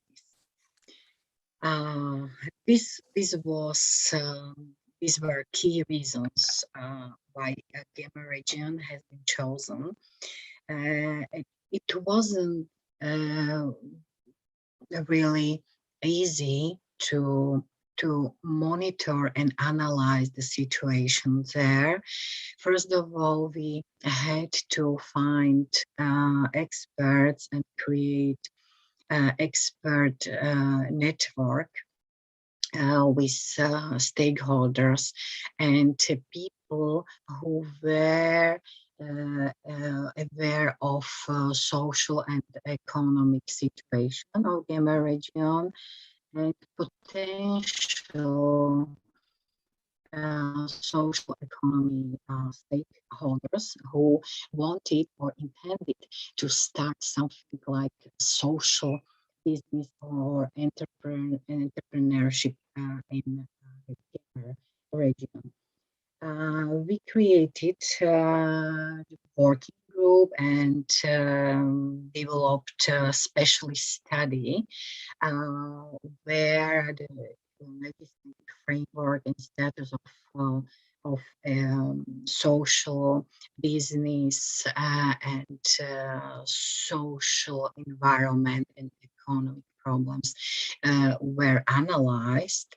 There have been several exchange of experiences at national and international levels, including visits at Gemer region, and also a publication of good practices was released, and we focused, of course, on potential of social business in Gemer as a less developed or sparsely populated region in Slovakia. And at the end of all these activities was action plan for GEMER. You can see the list of study visits that were organized in cooperation with our SOCENTSPAs partners at the national and international levels. There were many regional meetings with stakeholders. We ran roundtables and experts negotiation in the GEMER region, and finally we were able to monitor and specific and analyze the key problems of GEMER region. Based on all this monitoring and analysis of situation, we created a special action plan for GEMER. I don't want to bother you with content of this key document, but maybe I will mention three key actions. First was the strengthening and creating a favorable environment for social economy and social business. And we focused on common agenda for social economy. That means cooperation of stakeholders at all levels. That means that we intended to join all actors from municipality level through regional level to the national one. Action 2 was to start a huge information campaign in order to aware or inform about potential and positive effects of social economy and social business towards increasing the region of GEMER. And last but not least, our plan was to create or to start a new social enterprises in GEMER region, because we convinced that through this new business, social business, it is possible to increase also jobs and to decrease unemployment in this region. As I already mentioned, we cooperate closely with our partner, Ministry of Labor and Social Affairs in Slovak Republic. My colleague from this ministry will inform you more about their results and outputs. I will mention just cooperation on information package on social entrepreneurship in agro sector and database of social economy stakeholders and experts that were created in our common cooperation, and cross connection of social economy actors needs to be underlined, because EPIC is a member of Board of Trustees,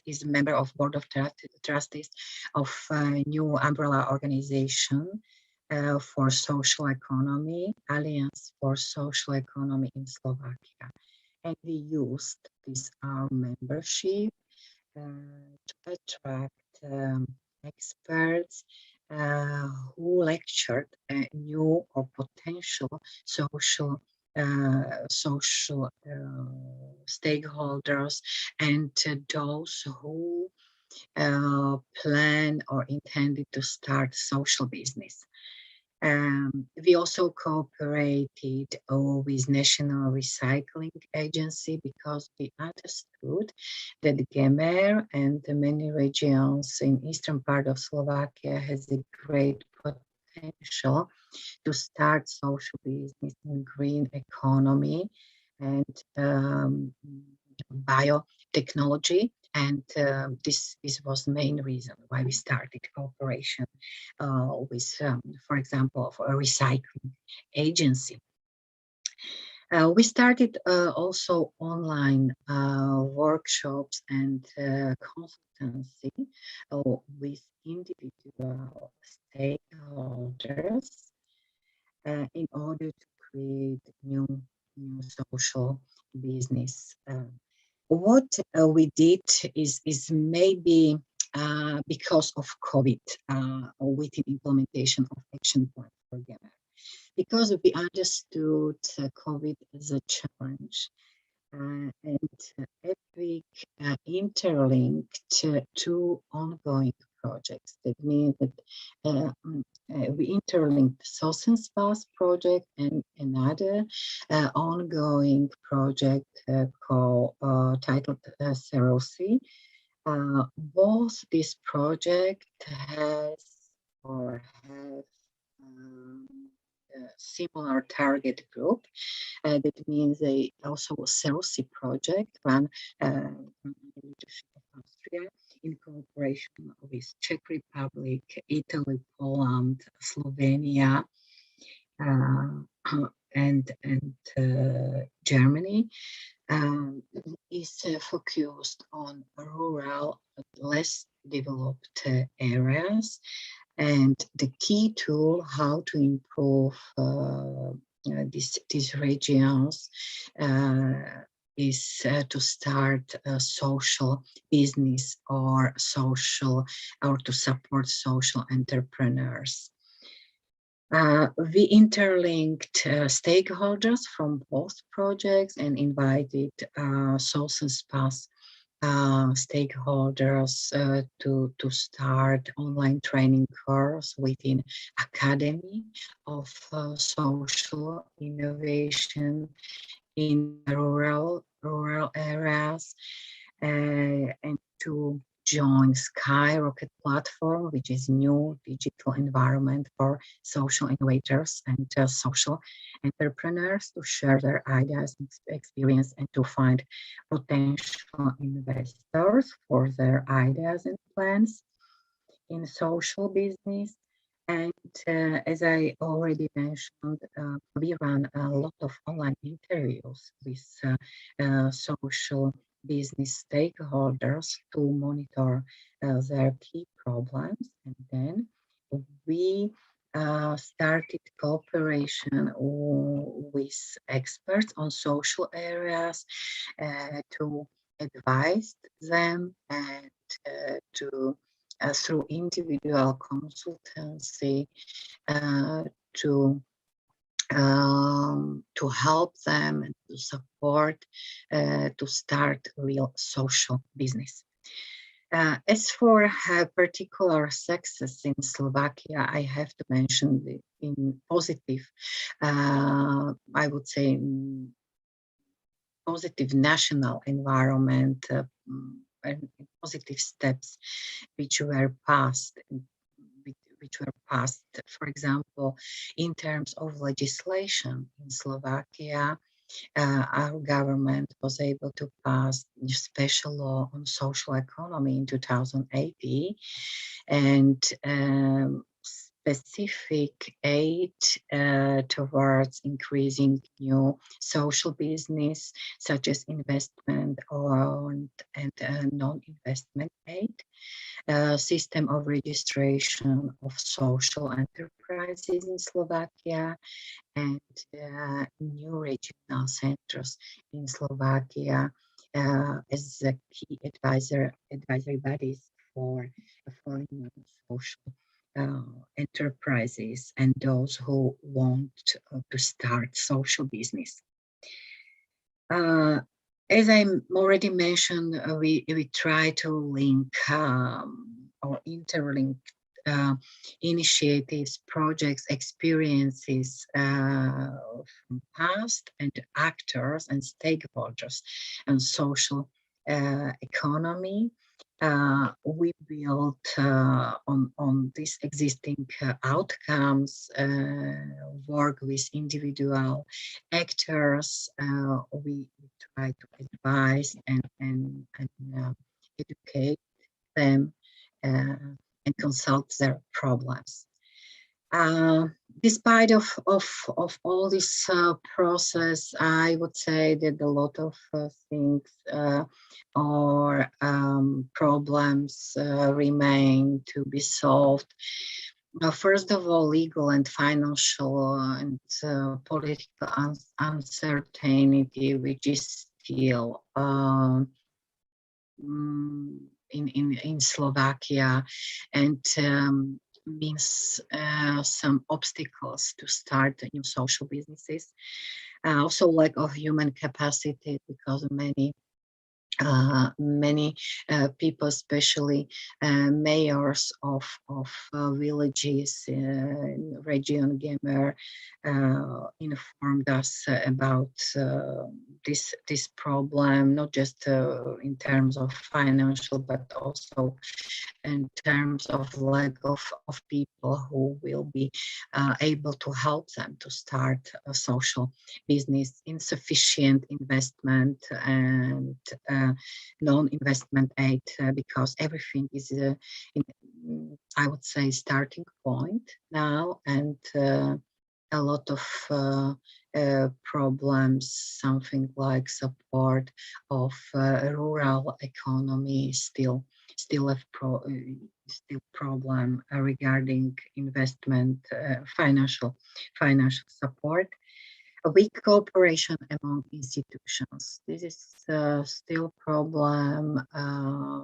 How to find a real cooperation between municipality and regional level, for example. And also COVID-19 pandemic was, and I do hope that it will be no long-term problem, but it has influenced directly or indirectly also SOCENTSPAs project implementation.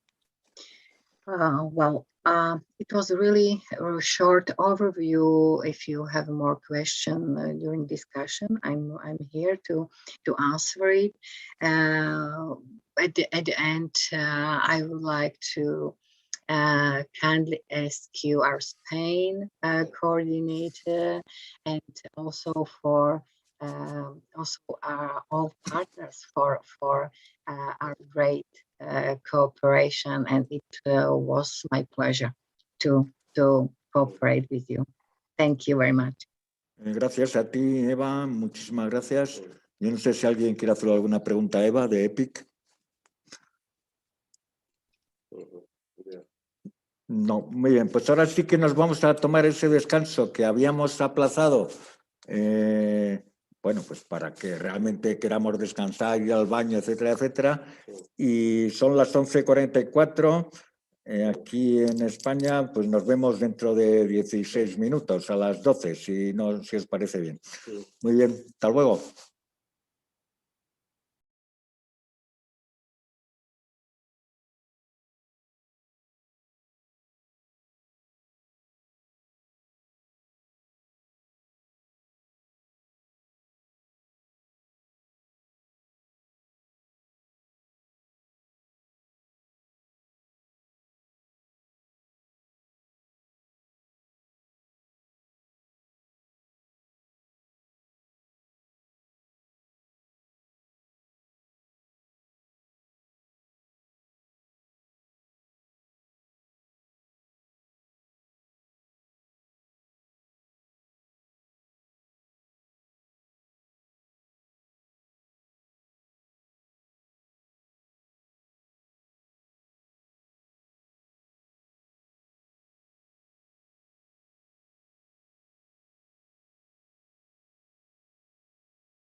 Y ahora yo tengo 2 sesiones. Bueno, te quedas. Espera, que se nos está oyendo porque ¿dónde te...? Ah.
Pues nada, hola de nuevo, son las 12 aquí en España, en Soria, desde donde estoy yo, en Castilla y León.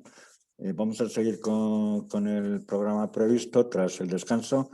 En primer lugar, deciros que por fin está saliendo el sol, o quiere salir el sol aquí en Soria, así que lo habéis conseguido. Y en segundo lugar, comentar también que Ana Gómez ha aprovechado el intermedio, el descanso, para hacerse un moño. Así que también es una cosa a destacar. Volvemos a viajar a Castilla y León, en este caso con Teresa Cid, que ha estado coordinando el proyecto desde la Dirección General de Social y Autónomos de la Junta de Castilla y León, del Gobierno Regional. Teresa, cuando quieras. Gracias, Roberto. Okay, so good morning to all of you. I'm going to talk about the action plan implementation, but first of all, I want to remind you how the SOCENTSPAs project has revolved around two key conceptual axes: social enterprises and entrepreneurs, and the phenomenon of the depopulation on sparsely populated areas. And so, working with the rest of partners, sharing with them experiences and ideas on how to foster social entrepreneurship, promote the creation of new social enterprises, and improve the skills of social SMEs to grow in sparsely populated areas, we developed the program in two phases. The first one, in which an action plan has been designed by La Fundación Tomillo, Ana Gómez and Paula Rivas, and the second phase, in which the actions of the action plan are launched. I want to have a word for the rest of the team at the General Directorate. Carmen Sanchez, leading the project from the very beginning, and Paula Limeres, former coordinator. So now let's go to see the actions. I'm going to use all the partners, some slides that I can find on my, okay. Well, doesn't matter, I will find it. Wait a moment, please. Okay. Right. Going to try again. Sorry, I think, okay, I'm here. Okay, so as you can see, these are our 4 actions from the action plan of our action plan. I mean, you can see the 4 of them. And let's have a look to the action, but in a chronological order. Our first action was action number 3. Yeah, that's it. And it consisted of incorporating social entrepreneurship into the educational system through the Office of the Entrepreneurial Graduate, SECOT, which is an association of Spanish seniors for technical cooperation in public universities of Castile and León. We have learned from other regions, from our partners, that the limited development of social entrepreneurship in our 4 target regions is a result of the lack of awareness of the public on the role social entrepreneurs can play in society and the business world. To improve the public's knowledge about social entrepreneurship, we planned to incorporate social entrepreneurship in the education system. So, from the offices of the entrepreneurial graduate, the professionals are providing confidential advice, proposing steps to develop social innovation and entrepreneurship projects, providing answers to the questions and guiding students about how to best develop a realistic project. To achieve these goals from the 1920 academic year, we carried out an agreement with the SECOT organization with the intention of executing the university student advisory program Also, we are collecting good practices on social entrepreneurship and involving the media, as you can see in these slides. Let's move on to the next action. In this case, a very important one, which was to urge the government of Spain through a non-law proposal, NLP, to process a social entrepreneurship bill to regulate social enterprises. The interregional exchange process carried out has let us understand the need to generate a specific legal framework that regulates social enterprises in Castilla and León. In February 2020, the Employment Commission of the Court of Castilla and León approved the proposal for the central government to process a law regulating social entrepreneurship and social enterprises. Then it was forwarded immediately after to the government of the nation, who now is drawing up the bill. After, it will be sent to the national parliament, to the national parliament for its discussion and finally approval as a law. The fourth action consists in creating collaborative networks. Let's move to the next slide, and you can see our for action. I was telling you that it was the creating collaborative networks between entrepreneurs and social entrepreneurs linked to senior services in rural areas. Taking into account that demographic aging that characterizes sparsely populated areas can become an economic opportunity for the implementation of projects and ventures related to care for the elderly. In this context, companies and entrepreneurs with social models can be configured as key agents in the detection and satisfaction of the needs of the rural elderly population. In particular, the proposed action is based primarily on the bilateral visit to Brandenburg and Finland in 2019. This action is being developed through two subsections. The first one was the creation of a day dedicated to the dissemination of entrepreneurship models linked to services for the elderly in rural areas. It took place on February the 23rd, 2021, with the aim of raising awareness and expanding knowledge about exemplary social enterprises aimed at senior services. This day was a success of audience with the opening by the Ministry of Employment and Industry of the regional government, Carlota Amigo, making it clear how much interest people feel about the topic. It became evident that employment and services are the two fundamental instruments for achieving population settlement and making young people a fundamental part of our rural world. We could listen 8 inspiring examples of good practices that are operating in Castilla and León and outside our region. La Exclusiva, I'm going to tell a little bit, well, just to name them, because it was a fantastic day. So, La Exclusiva, Fisiomer de Aspaín, Contigo en Casa de la Fundación Santa María la Real, De Cerca, de Asprodes, Integratención de Fundación Intras, El Puchero, Envejece en tu Pueblo de Senderos de Teja y Quédate con Nosotros de Amigos de Pescueza. I wanted to remember them and thank them again for the words and their time. The second subsection I was talking, you can see in the slides some news clipping, but the second subsection was the creation of collaborative networks.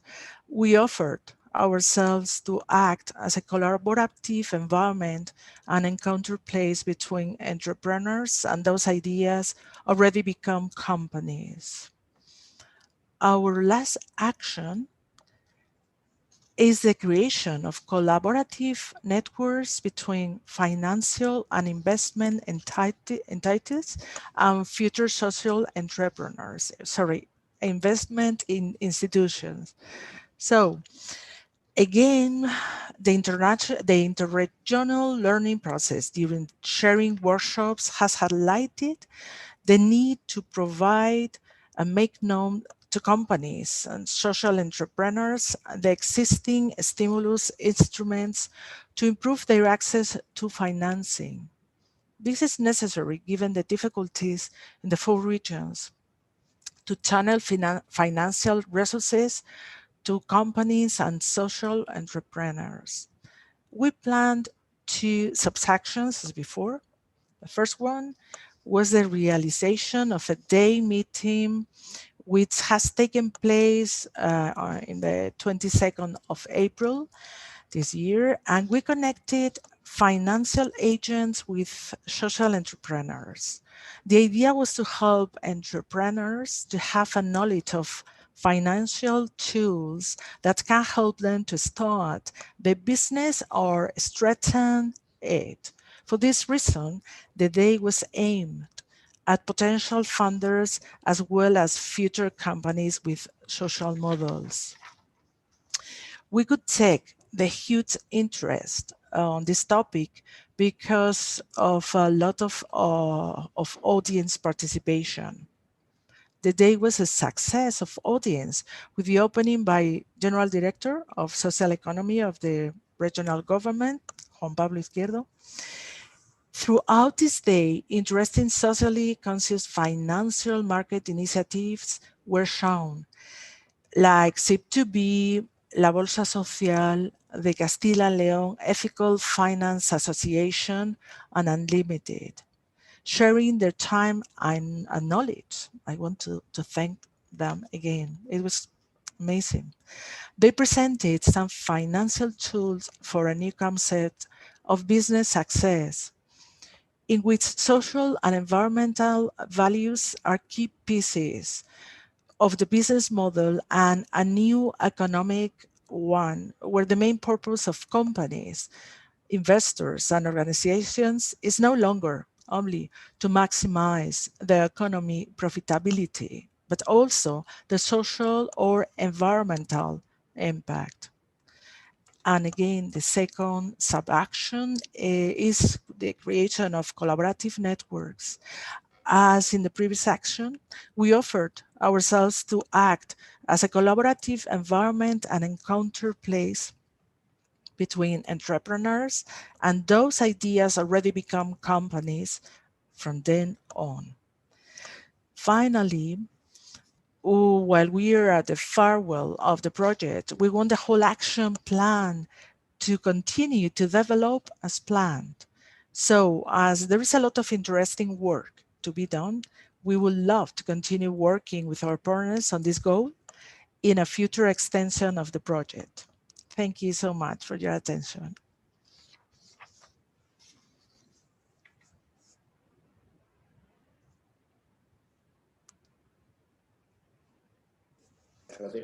Muchísimas gracias. Muchísimas gracias, Teresa. Muchas gracias por tu intervención. Muy interesante. Seguimos, damos de nuevo el salto al Estado alemán de Brandeburgo y de nuevo tenemos al gran Florian Pirk. Florian, adelante.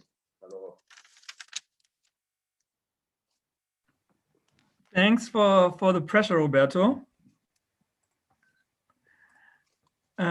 I again share briefly my presentation with you. Hope to keep it short yet entertaining. Yes, so I will draw on my previous words in terms of running you through what we've been doing so far and where we are now. So if you can remember, that was the slightly confusing graph But the idea was that we had three main actions. One was gathering the more information, the mapping study.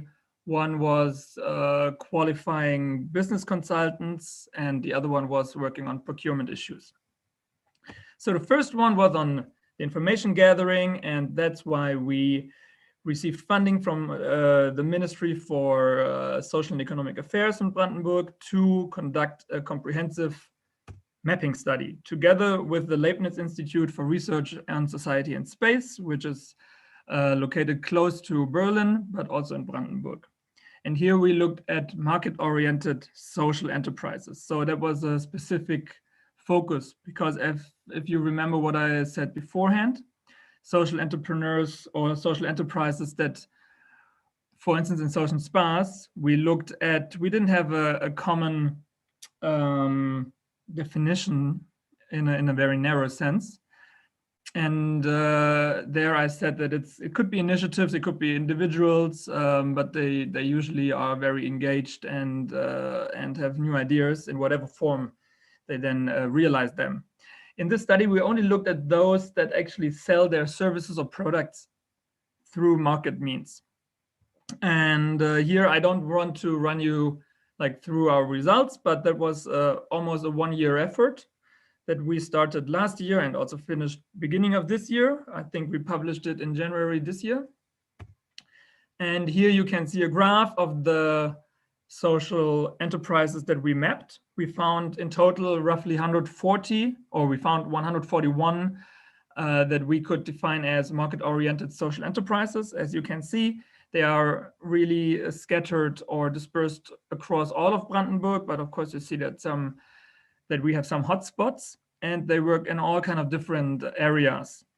On the right-hand side, you see a little graphic that tells you how many enterprises we sort of found and in which area they work. So we have social enterprises working in alternative living and working concepts or with concepts. They work on sustainable education and also on agricultural means or areas. Inclusion is also a critical point, but you see quite even distribution. It was really a great effort. I think it helped us to reevaluate our work that we do in rural areas, but it also serves, I think, for the ministry and for political stakeholders to reimagine their support structures and their support schemes for social enterprises. So we're very happy with that. I think also, if you're looking at all of Germany, I think that's the most comprehensive and deep examination of social enterprises in a certain region. We did a couple of interviews, or actually, of course, many interviews and other research. So there was quite a comprehensive effort here with some social entrepreneurs that you can see here. Yeah, so as I said, very happy about that. If you have any questions concerning some specific content of the study, please feel free to get in touch with us. I think the main findings concerning the study are that we found that social enterprises are less likely to actually scale up. So that is certainly something that we take from it. They like to keep their enterprises, their businesses rather to the size that they originally envisaged. So we have only a few that really want to branch out and scale. They are oftentimes organized in a non-profit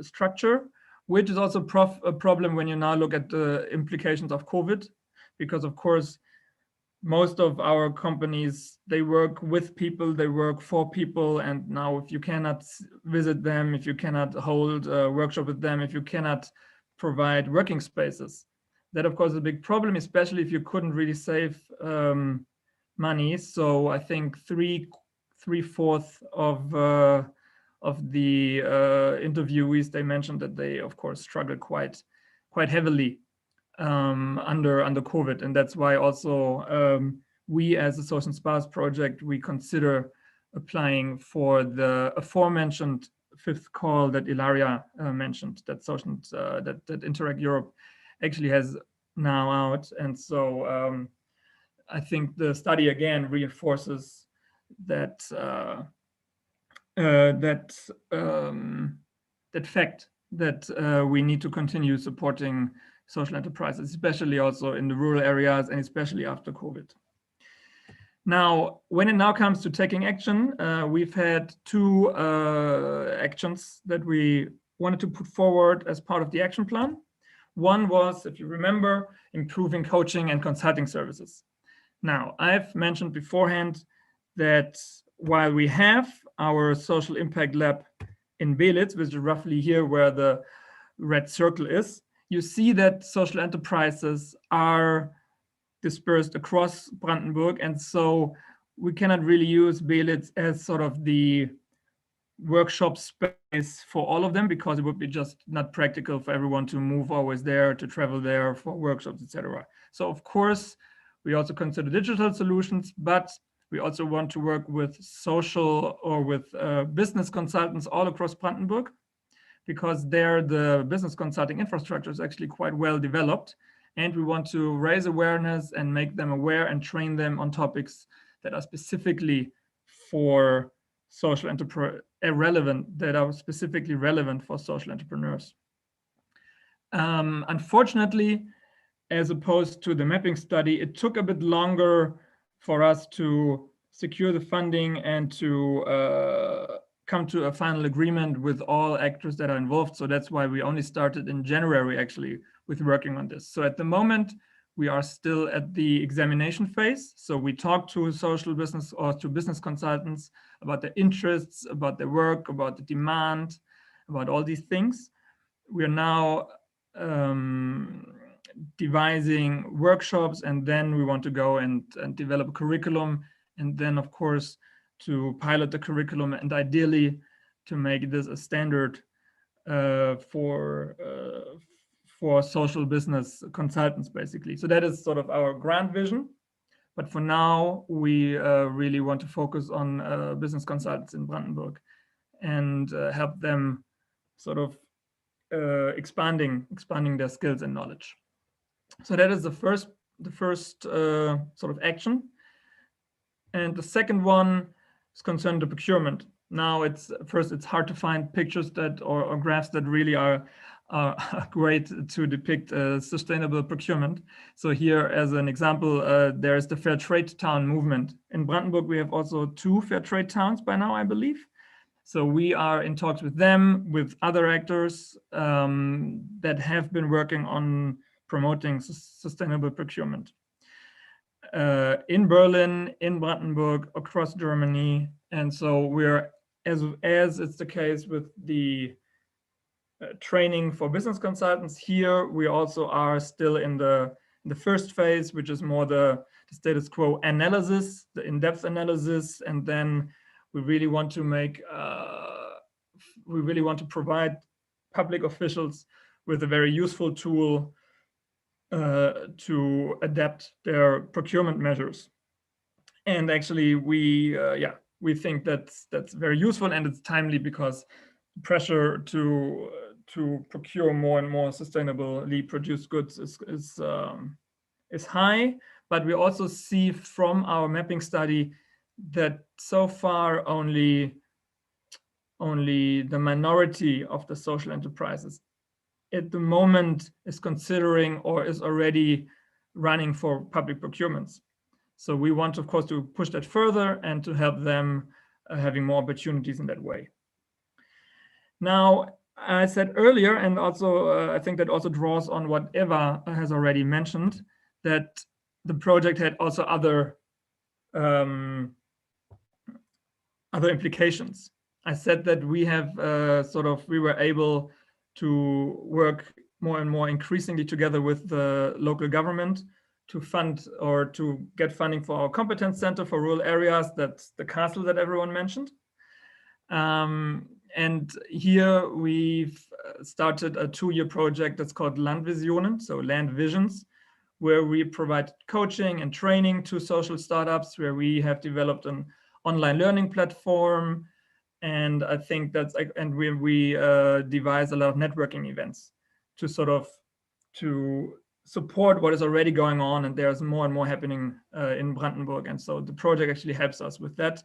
And I think it's really rooted in SOCENTSPAs, because that kickstarted our, I think also our strategic efforts to put the topic of social entrepreneurship in rural areas on the map again. Secondly, here you see a confusing graph maybe, but it is concerning the Cerusi project that Eva already mentioned. And in the Cerusi project, that is also related to social innovation in rural areas, and we can take a lot from our work in SOCENTSPAs to this project. And here it has 3 phases, as you can see. One is more, it's called the lab caravan, where we want to speak to people, we want to find out about their needs, and really have them then specifically to develop projects and enterprises and initiatives to make a change in their communities. The Rural Social Innovation Academy in the middle that you can see there, that is an online learning opportunity that we host on the Skyrocket platform. Eva also mentioned that. And here we really want to provide learning opportunities digitally. So we really want to provide here an opportunity for blended learning. I think that was especially timely in COVID times, where of course almost everything was happening digitally. So here you can also see that SOCENTSPAs actually leveraged quite some funding for us, or helped us also develop further projects, and to make use of the resources and the materials and the knowledge that we've gained through the project in other ways. So that is, I think, a good example of what Ilaria mentioned earlier about the funds that are leveraged through Interreg Europe's efforts. If you have questions here, of course, you can visit Cerusi. You can also email me or Eva for that purpose. I think Eva hasn't seen that that graph yet, because we still need to translate it. But yeah, so we're very happy about that project, and very happy about all the actions that are taking place now, and that makes it easier and easier to work on that field as well, because we find more actors getting involved and are more open to the topic. And so, of course, we want to further encourage that. And I think I leave it here for now. Thank you so much. Sí. Gracias, Florian. Yo tengo una pequeña pregunta. Me ha intrigado mucho esa caravana que has enseñado en el último dibujo. ¿Podrías dar algún poco más de detalle de cómo funciona? ¿Lo habéis podido mover durante la pandemia? ¿Vais a los sitios que os piden? ¿Cómo funciona un poco? Thank you for the question. That's a very good question, obviously. Originally, the project started in February 2020, so briefly before all hell broke loose, basically. And we had some caravans actually being conducted in September. So it is, I think, 7 regions. So it's Slovakia, Czech Republic, Poland, Italy, Austria, Germany, and I probably forgot someone, Eva, but Slovenia. And Slovenia, of course. And so some partners implemented caravans already there, but we moved some of them online. So we did idea workshops online. But we also were able to push with the agreement of we were able to push the caravan implementation to this summer. So at the moment, we're hopeful that we can at least have one caravan in real life. We also, after this caravan, as I said, the caravan is designed in a way that we want to speak to people, find out about their woes and about their goals, and then have them develop their projects. So we have now finished, we in Germany have finished 1 round of digital sort of innovation laboratory, where we put all of the coaching and the project development that was originally thought to happen in real life in a working space. We put it online, which I think of course, was sad, but it also helped us to really develop a good curriculum and online materials, which in rural areas are always useful because to provide coaching in a digital way and in a very high quality digital way. I think in some paradoxical way, it kind of was helpful, but of course we want to blend this. It would be nice to have face-to-face workshops plus the digital ways, and so I think that's the way we want to go. But so far, some caravans have been carried out, and we are hopeful that in the summertime, that there are more and more events are taking place, because we want to sort of hijack the events or make use of events that deal with regional development, where bring people together with ideas, and so we can speak to them, we can maybe help them develop ideas. Muy bien, Florian, pues muchísimas gracias, muy interesante el proyecto. Damos el salto a Laponia, de nuevo Marlene Kolesner-Auto, de la Universidad de Ciencias Aplicadas. Marlene, todos tuyos. Thank you very much, Roberto. I just share my screen, just one moment, please.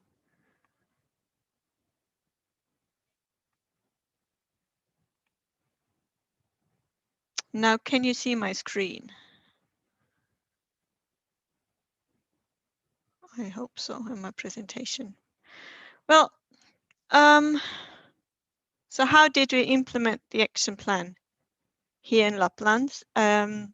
Just as a reminder, I'll go through the different actions that we had that I mentioned about an hour ago. So we had 3 actions in the action plan. Action 1 was enhancing the image and knowledge of social enterprise and social economy in Lapland. Action 2, initiating a system for social impact measurement, and Action 3, fostering social enterprise startups. So as you can see, there's excuse me, some sort of logic behind this structure, as was in many other regions as well, because it goes step by step. What we've noticed during the project first phase was that people just don't know enough of social enterprises. So young people or actually entrepreneurs already in the field, they don't know that they're a social enterprise. They don't know that this could be an option for them. What we've also noticed is that not only those interested in starting an enterprise, but also those in charge of making decisions, policymakers and decision makers in municipalities, they don't really know much about social economy and social enterprises. And as long as they don't know about it and they have no way of quantifying the profit that social enterprises bring, not only monetarily, but as social good, it's difficult to convince them. And the third one is fostering social enterprise startups. So we have spread the knowledge. People know that, oh, this could be an option. We have provided those in charge with ways of showing that, oh, but these are the benefits, also financial benefits. So we need something as is already implemented in different areas through Cives Mundi, or ELUECO, and the labs in Brandenburg. We need some sort of incubator program to actually give people a bit of a push and an environment in which they can foster the enterprises. Now, all of these actions in Lapland are financed through projects, individual projects. So for each action and sub-action, we have to write a project application, wait for it to be hopefully approved, and then start working. That is a very slow way of progressing, but I think that is something as a region we learned now, is that in the beginning of a project or already at application phase, you need to set aside a certain amount to finance your action plans. And that is also something we have heard as feedback from other Interreg Europe projects in Lapland that were financed in later calls, that they have done exactly that. However, our route is also doable, although maybe a bit more work intense. Our first action we're currently implementing through 2 projects called SUKE and cooperative compass, as well as a S3 social economy platform membership. So in SUKE, which means pulse in English, we have a look at how we can foster and enhance the knowledge of social entrepreneurship in Lapland. We have conducted a background study on a smaller scale in Florian in Brandenburg, and we have held a number of webinars and seminars while it was still possible with stakeholders to discuss what actions are necessary to really popularize social entrepreneurship. What we have also done, and what works really well, I have to say, is we have these social enterprise and social economy roundtables that are hosted every 2 months, where a policymaker and us and other stakeholders, we meet and we discuss what's been happening in the field and where we're going and how this all relates to a policy instrument, which in our case is the Lapland Agreement. We had, I think about a month ago or 3 weeks ago, a webinar which got really good feedback on the image and knowledge of social entrepreneurship. I think we have a participant here from the project through which this is implemented.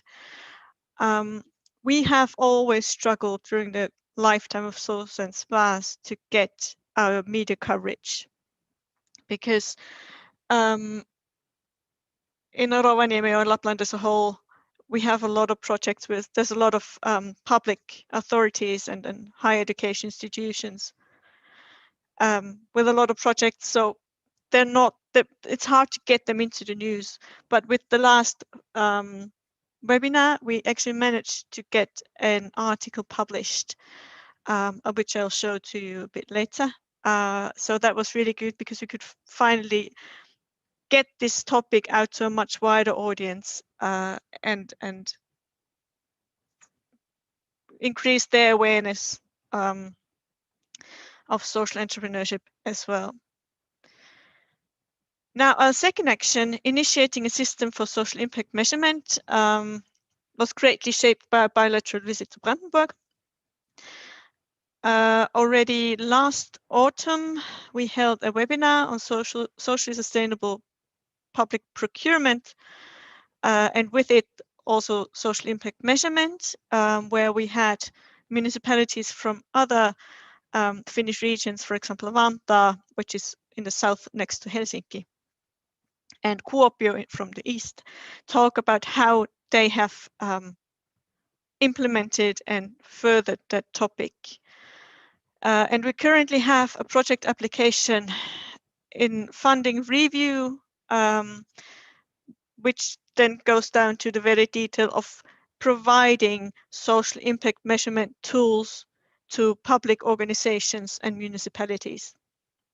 We are hoping to start that project well, in late summer or autumn of this year. And then our last project, our last action, so the social enterprise incubator is implemented through a project called Sytyke. And it's ongoing. It will end end of this year. So right now we're working on creating recommendations on shape and ownership of a social enterprise incubator in Lapland. And then once we have these recommendations and clear guidelines of what, excuse me, how a social enterprise incubator should look like, we will continue with the actual implementation.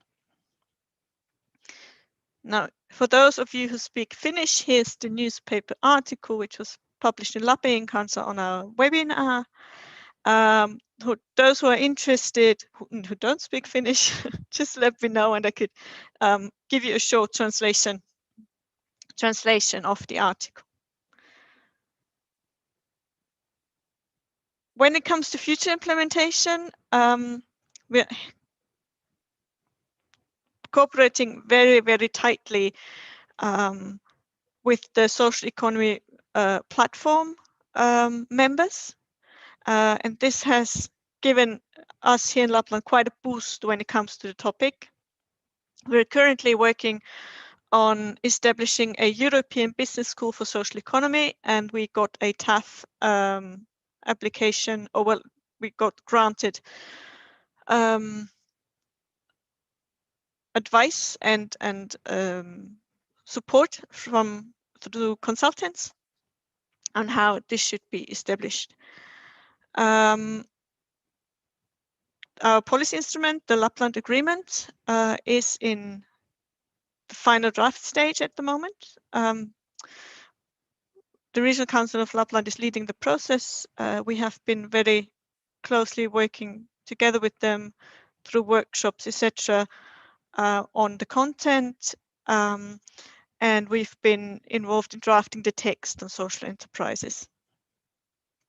So we hope the Lapland Agreement is in public review at the moment and should be published for the years 2022-2025 in autumn this year.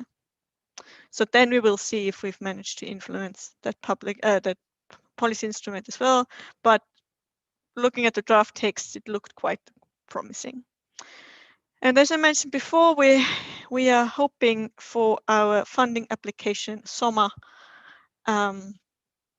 which is short for sosiaalisten vaikutusten mittaamisen hanke, so social impact measurement project, to be expected this summer, and then we'll get started on this as well. At the end of this, as this is our final seminar, and I feel quite melancholic about this, I'm very proud of the things we have achieved, but also I'm a bit sad of that the project is ending now. So a big thank you once again to all the partners and all our stakeholders and the Joint Secretariat who have made this all possible and have helped us along the way. Thank you very much.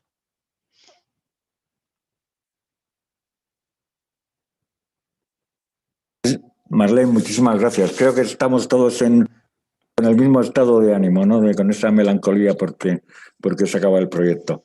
Vamos a dar el último salto virtual a la región de Hember, en Eslovaquia, y en esta ocasión por el Ministerio de Trabajo, Asuntos Sociales y Familia de ese país nos va a hablar Martina Evselkova. Martina, cuando quieras.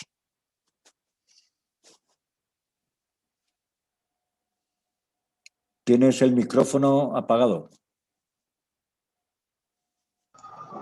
Ahora. You hear me? Okay.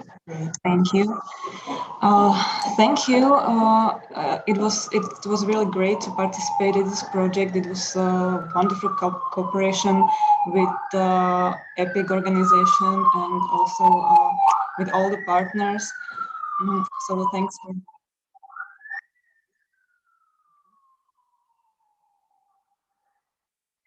Sorry. So I just continue now to share my my screen.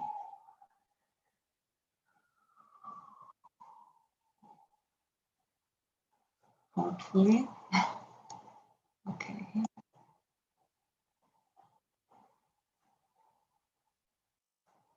Okay. So I hope you can hear or see. My PowerPoint. Okay. Thank you. So I will continue what Eva has said as for action plan for a GAMER.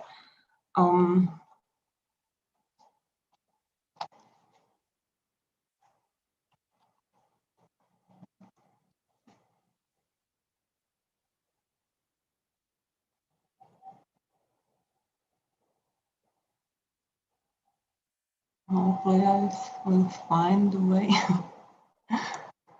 No.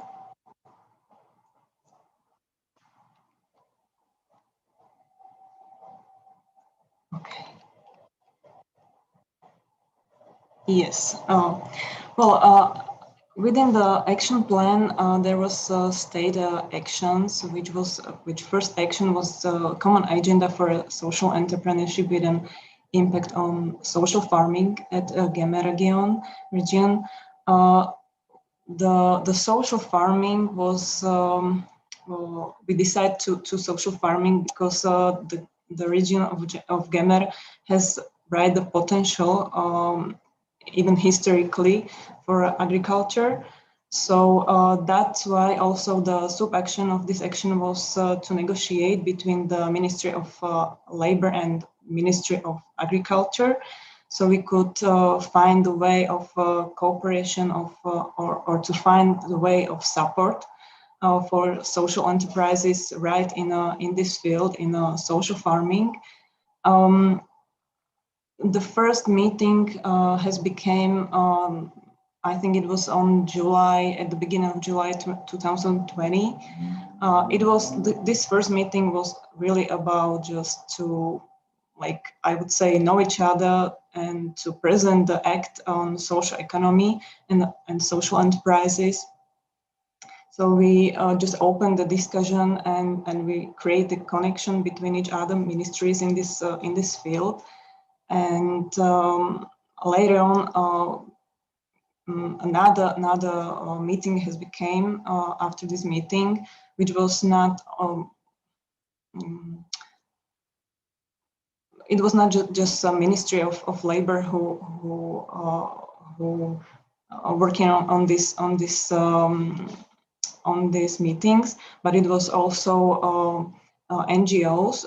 There's one NGO who create the working group where different actors, including municipalities, university, different associations. One of them, I think, mentioned also EVA. So this group is really very active on the field of social farming and on this topic. And they made also these meetings to, I don't want to say like push, but to present the issues of social farming in Slovakia to Ministry of Agriculture and trying to solve these issues, or to find also the possibility to support so even social enterprises in the field of social farming. The answer, I would say, probably was that Ministry of Agriculture start to create also a kind of working group. It was like, I think, last couple of weeks that we get some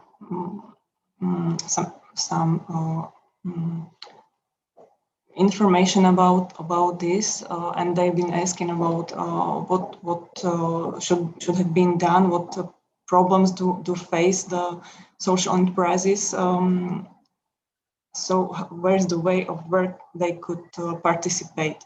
So I think that was a really good answer of the Ministry of Agriculture. So now I don't want to say that there is a really like specific way of how do they found the social enterprises, but there is the way of how they maybe wanted to start to cooperate in this field. As probably also Marlene said, that we face also about the problem or the issue that the act on social economy or the social economy it's something that was very new, and people or public they don't know probably that much about about this possibility that they can start to work on a social economy. So it was really needed to create to raise the awareness about the social economy and social enterprises. That's why also the regional centers has been established. They start slowly from 2018 and 2019. Now we have the 8 regional centers in each of the region, and these are really very supportive because they bring the information, and they are those who connect the regional stakeholders and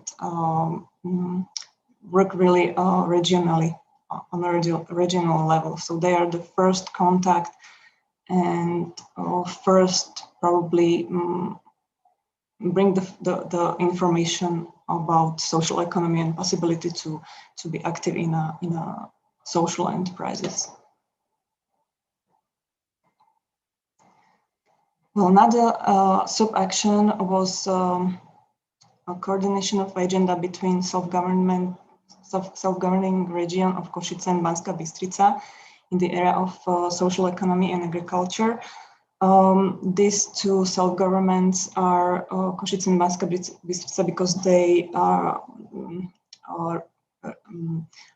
Geme region is part of this self-government. So that's why we choose these self-governments. Very active is self-government Banská Bystrica. They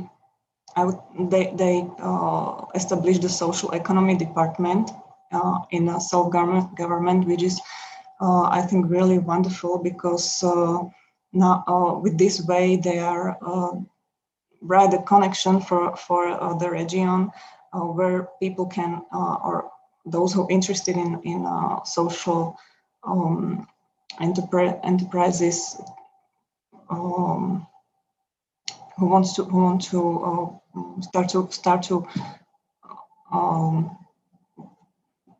found some enterprises. They can directly go to this self-government and get all the support and all the information that is needed. This self-government also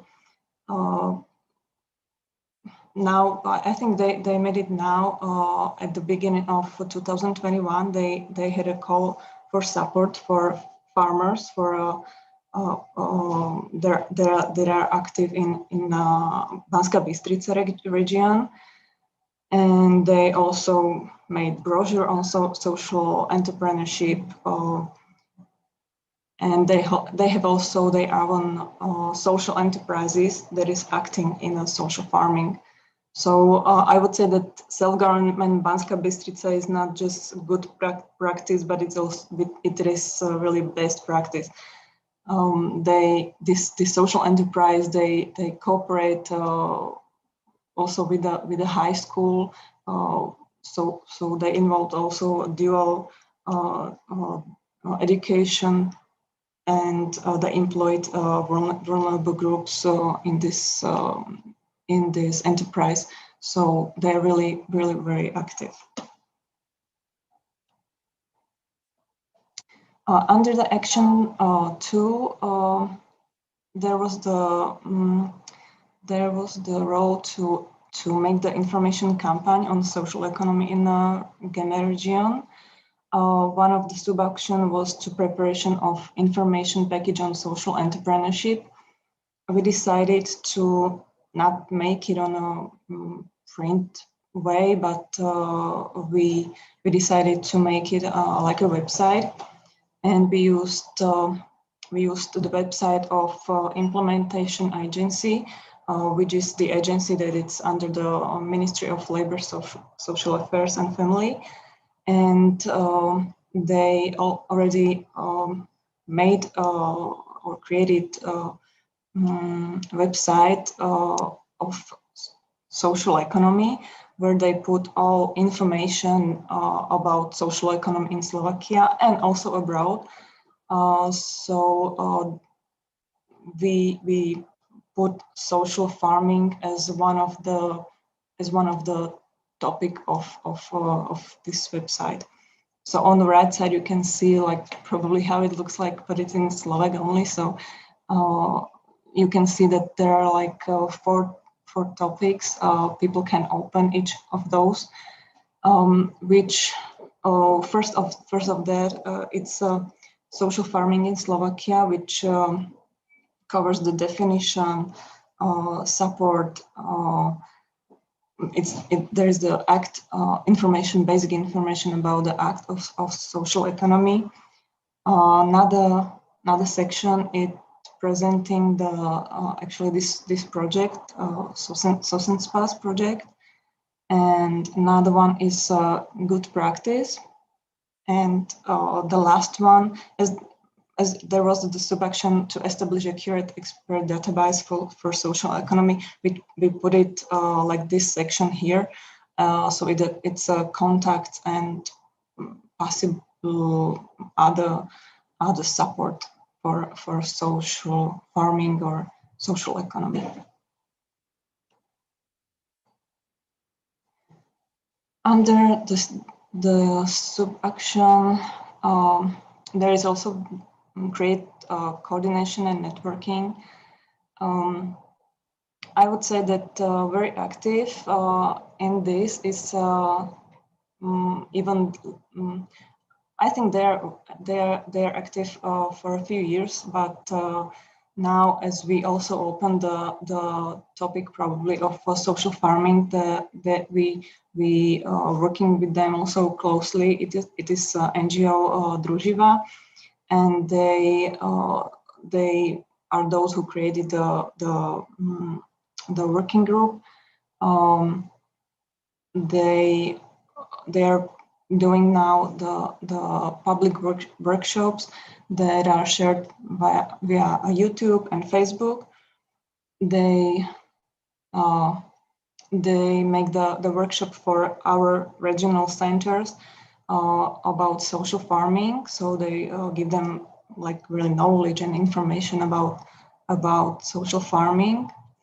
And they also create the website of sociálne poľnohospodárstvo, which means social farming. So they put all information also from abroad, good practices.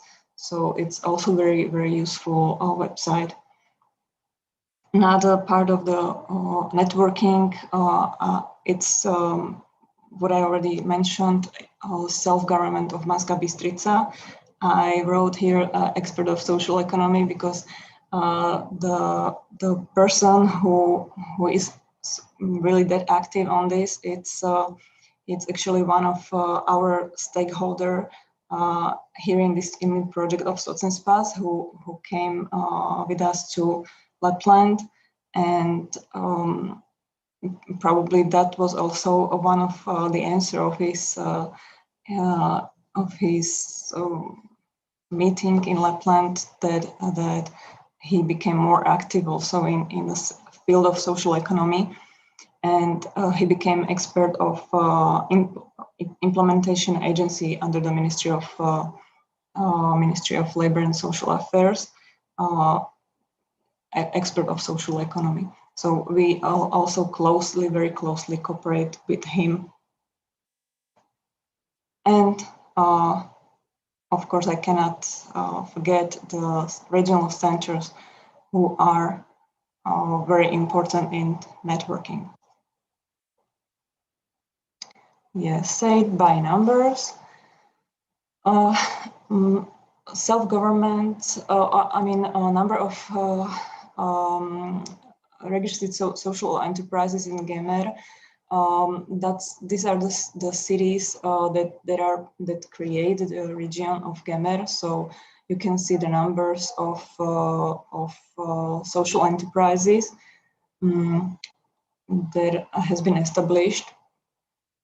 And I mentioned also the least developed district. We have the special act for least developed districts. So, well, actually, this is also, I would say, maybe similar with this project, because they are also part of the needs of Slovakia, where the social economy and social prices would really help to involve this district. Yeah, and totally from 2018 till March 2020, we have in Slovakia 322 social enterprises. Now it's a bit more, but this is the number till March 2021. And the numbers of employees, as you can see, in Košice, Banská Bystrica, and Prešov, self-governments totally, which are of course employed in social enterprises. So that's what brings, and special in a Gemer region. Yes, and that's useful links probably. You can see that there are more actors who participate on not only social economy but also social farming. This is very new topic.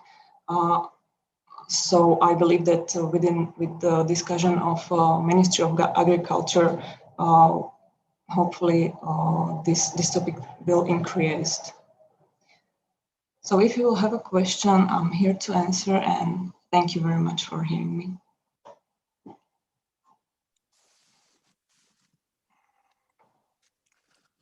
Pues adelante, ¿alguien tiene alguna pregunta para Martina?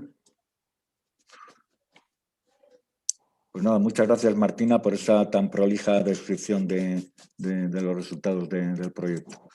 Hemos llegado al final de la reunión y al final de todo, digamos. Pero bueno, yo tengo antes una pregunta que debería haber formulado en la sección anterior. Es una pregunta para Eva. No sé si Eva. No sé si me oye. Eva. Hola Eva, tengo una pregunta para ti. En tu intervención has mencionado que habíais hecho una campaña, me parece que la intérprete ha usado el término grandísima o gigantesca, una gigantesca campaña de... ¿Me puedes especificar un poco más en qué consistió esa campaña?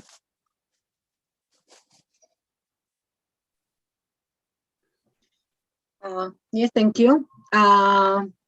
Because of COVID, we used all online channels. That means that we used Instagram, Facebook, and our website, and also we sent individual emails to all potential stakeholders and all people involved. Also in past, it means that we contacted also actors on social economy, also from our first project dedicated to social business, which we ran in 2013 as a pioneer project in Slovakia focused on social economy. That means that yes, despite of originally scheduled or plan, we used first of all online channels. I cannot hear you. Tenía el micrófono silenciado. Muchas gracias, Eva. Hemos acabado ya. Nada, simplemente ha sido muy interesante este planteamiento general de todos los logros del SOCENTSPA, de todo el trabajo que habéis realizado durante este tiempo. No sé si la vida nos permitirá la oportunidad de que vengáis aquí a Soria a volver a vernos en algún momento. En cualquier caso, me vais a permitir que de todo lo que hemos visto a lo largo de la sesión me voy a quedar con una revista de prensa que Teresa Cid de la Consejería ha puesto, en la que aparecía, en la que se recogía cómo habían recogido los medios de la región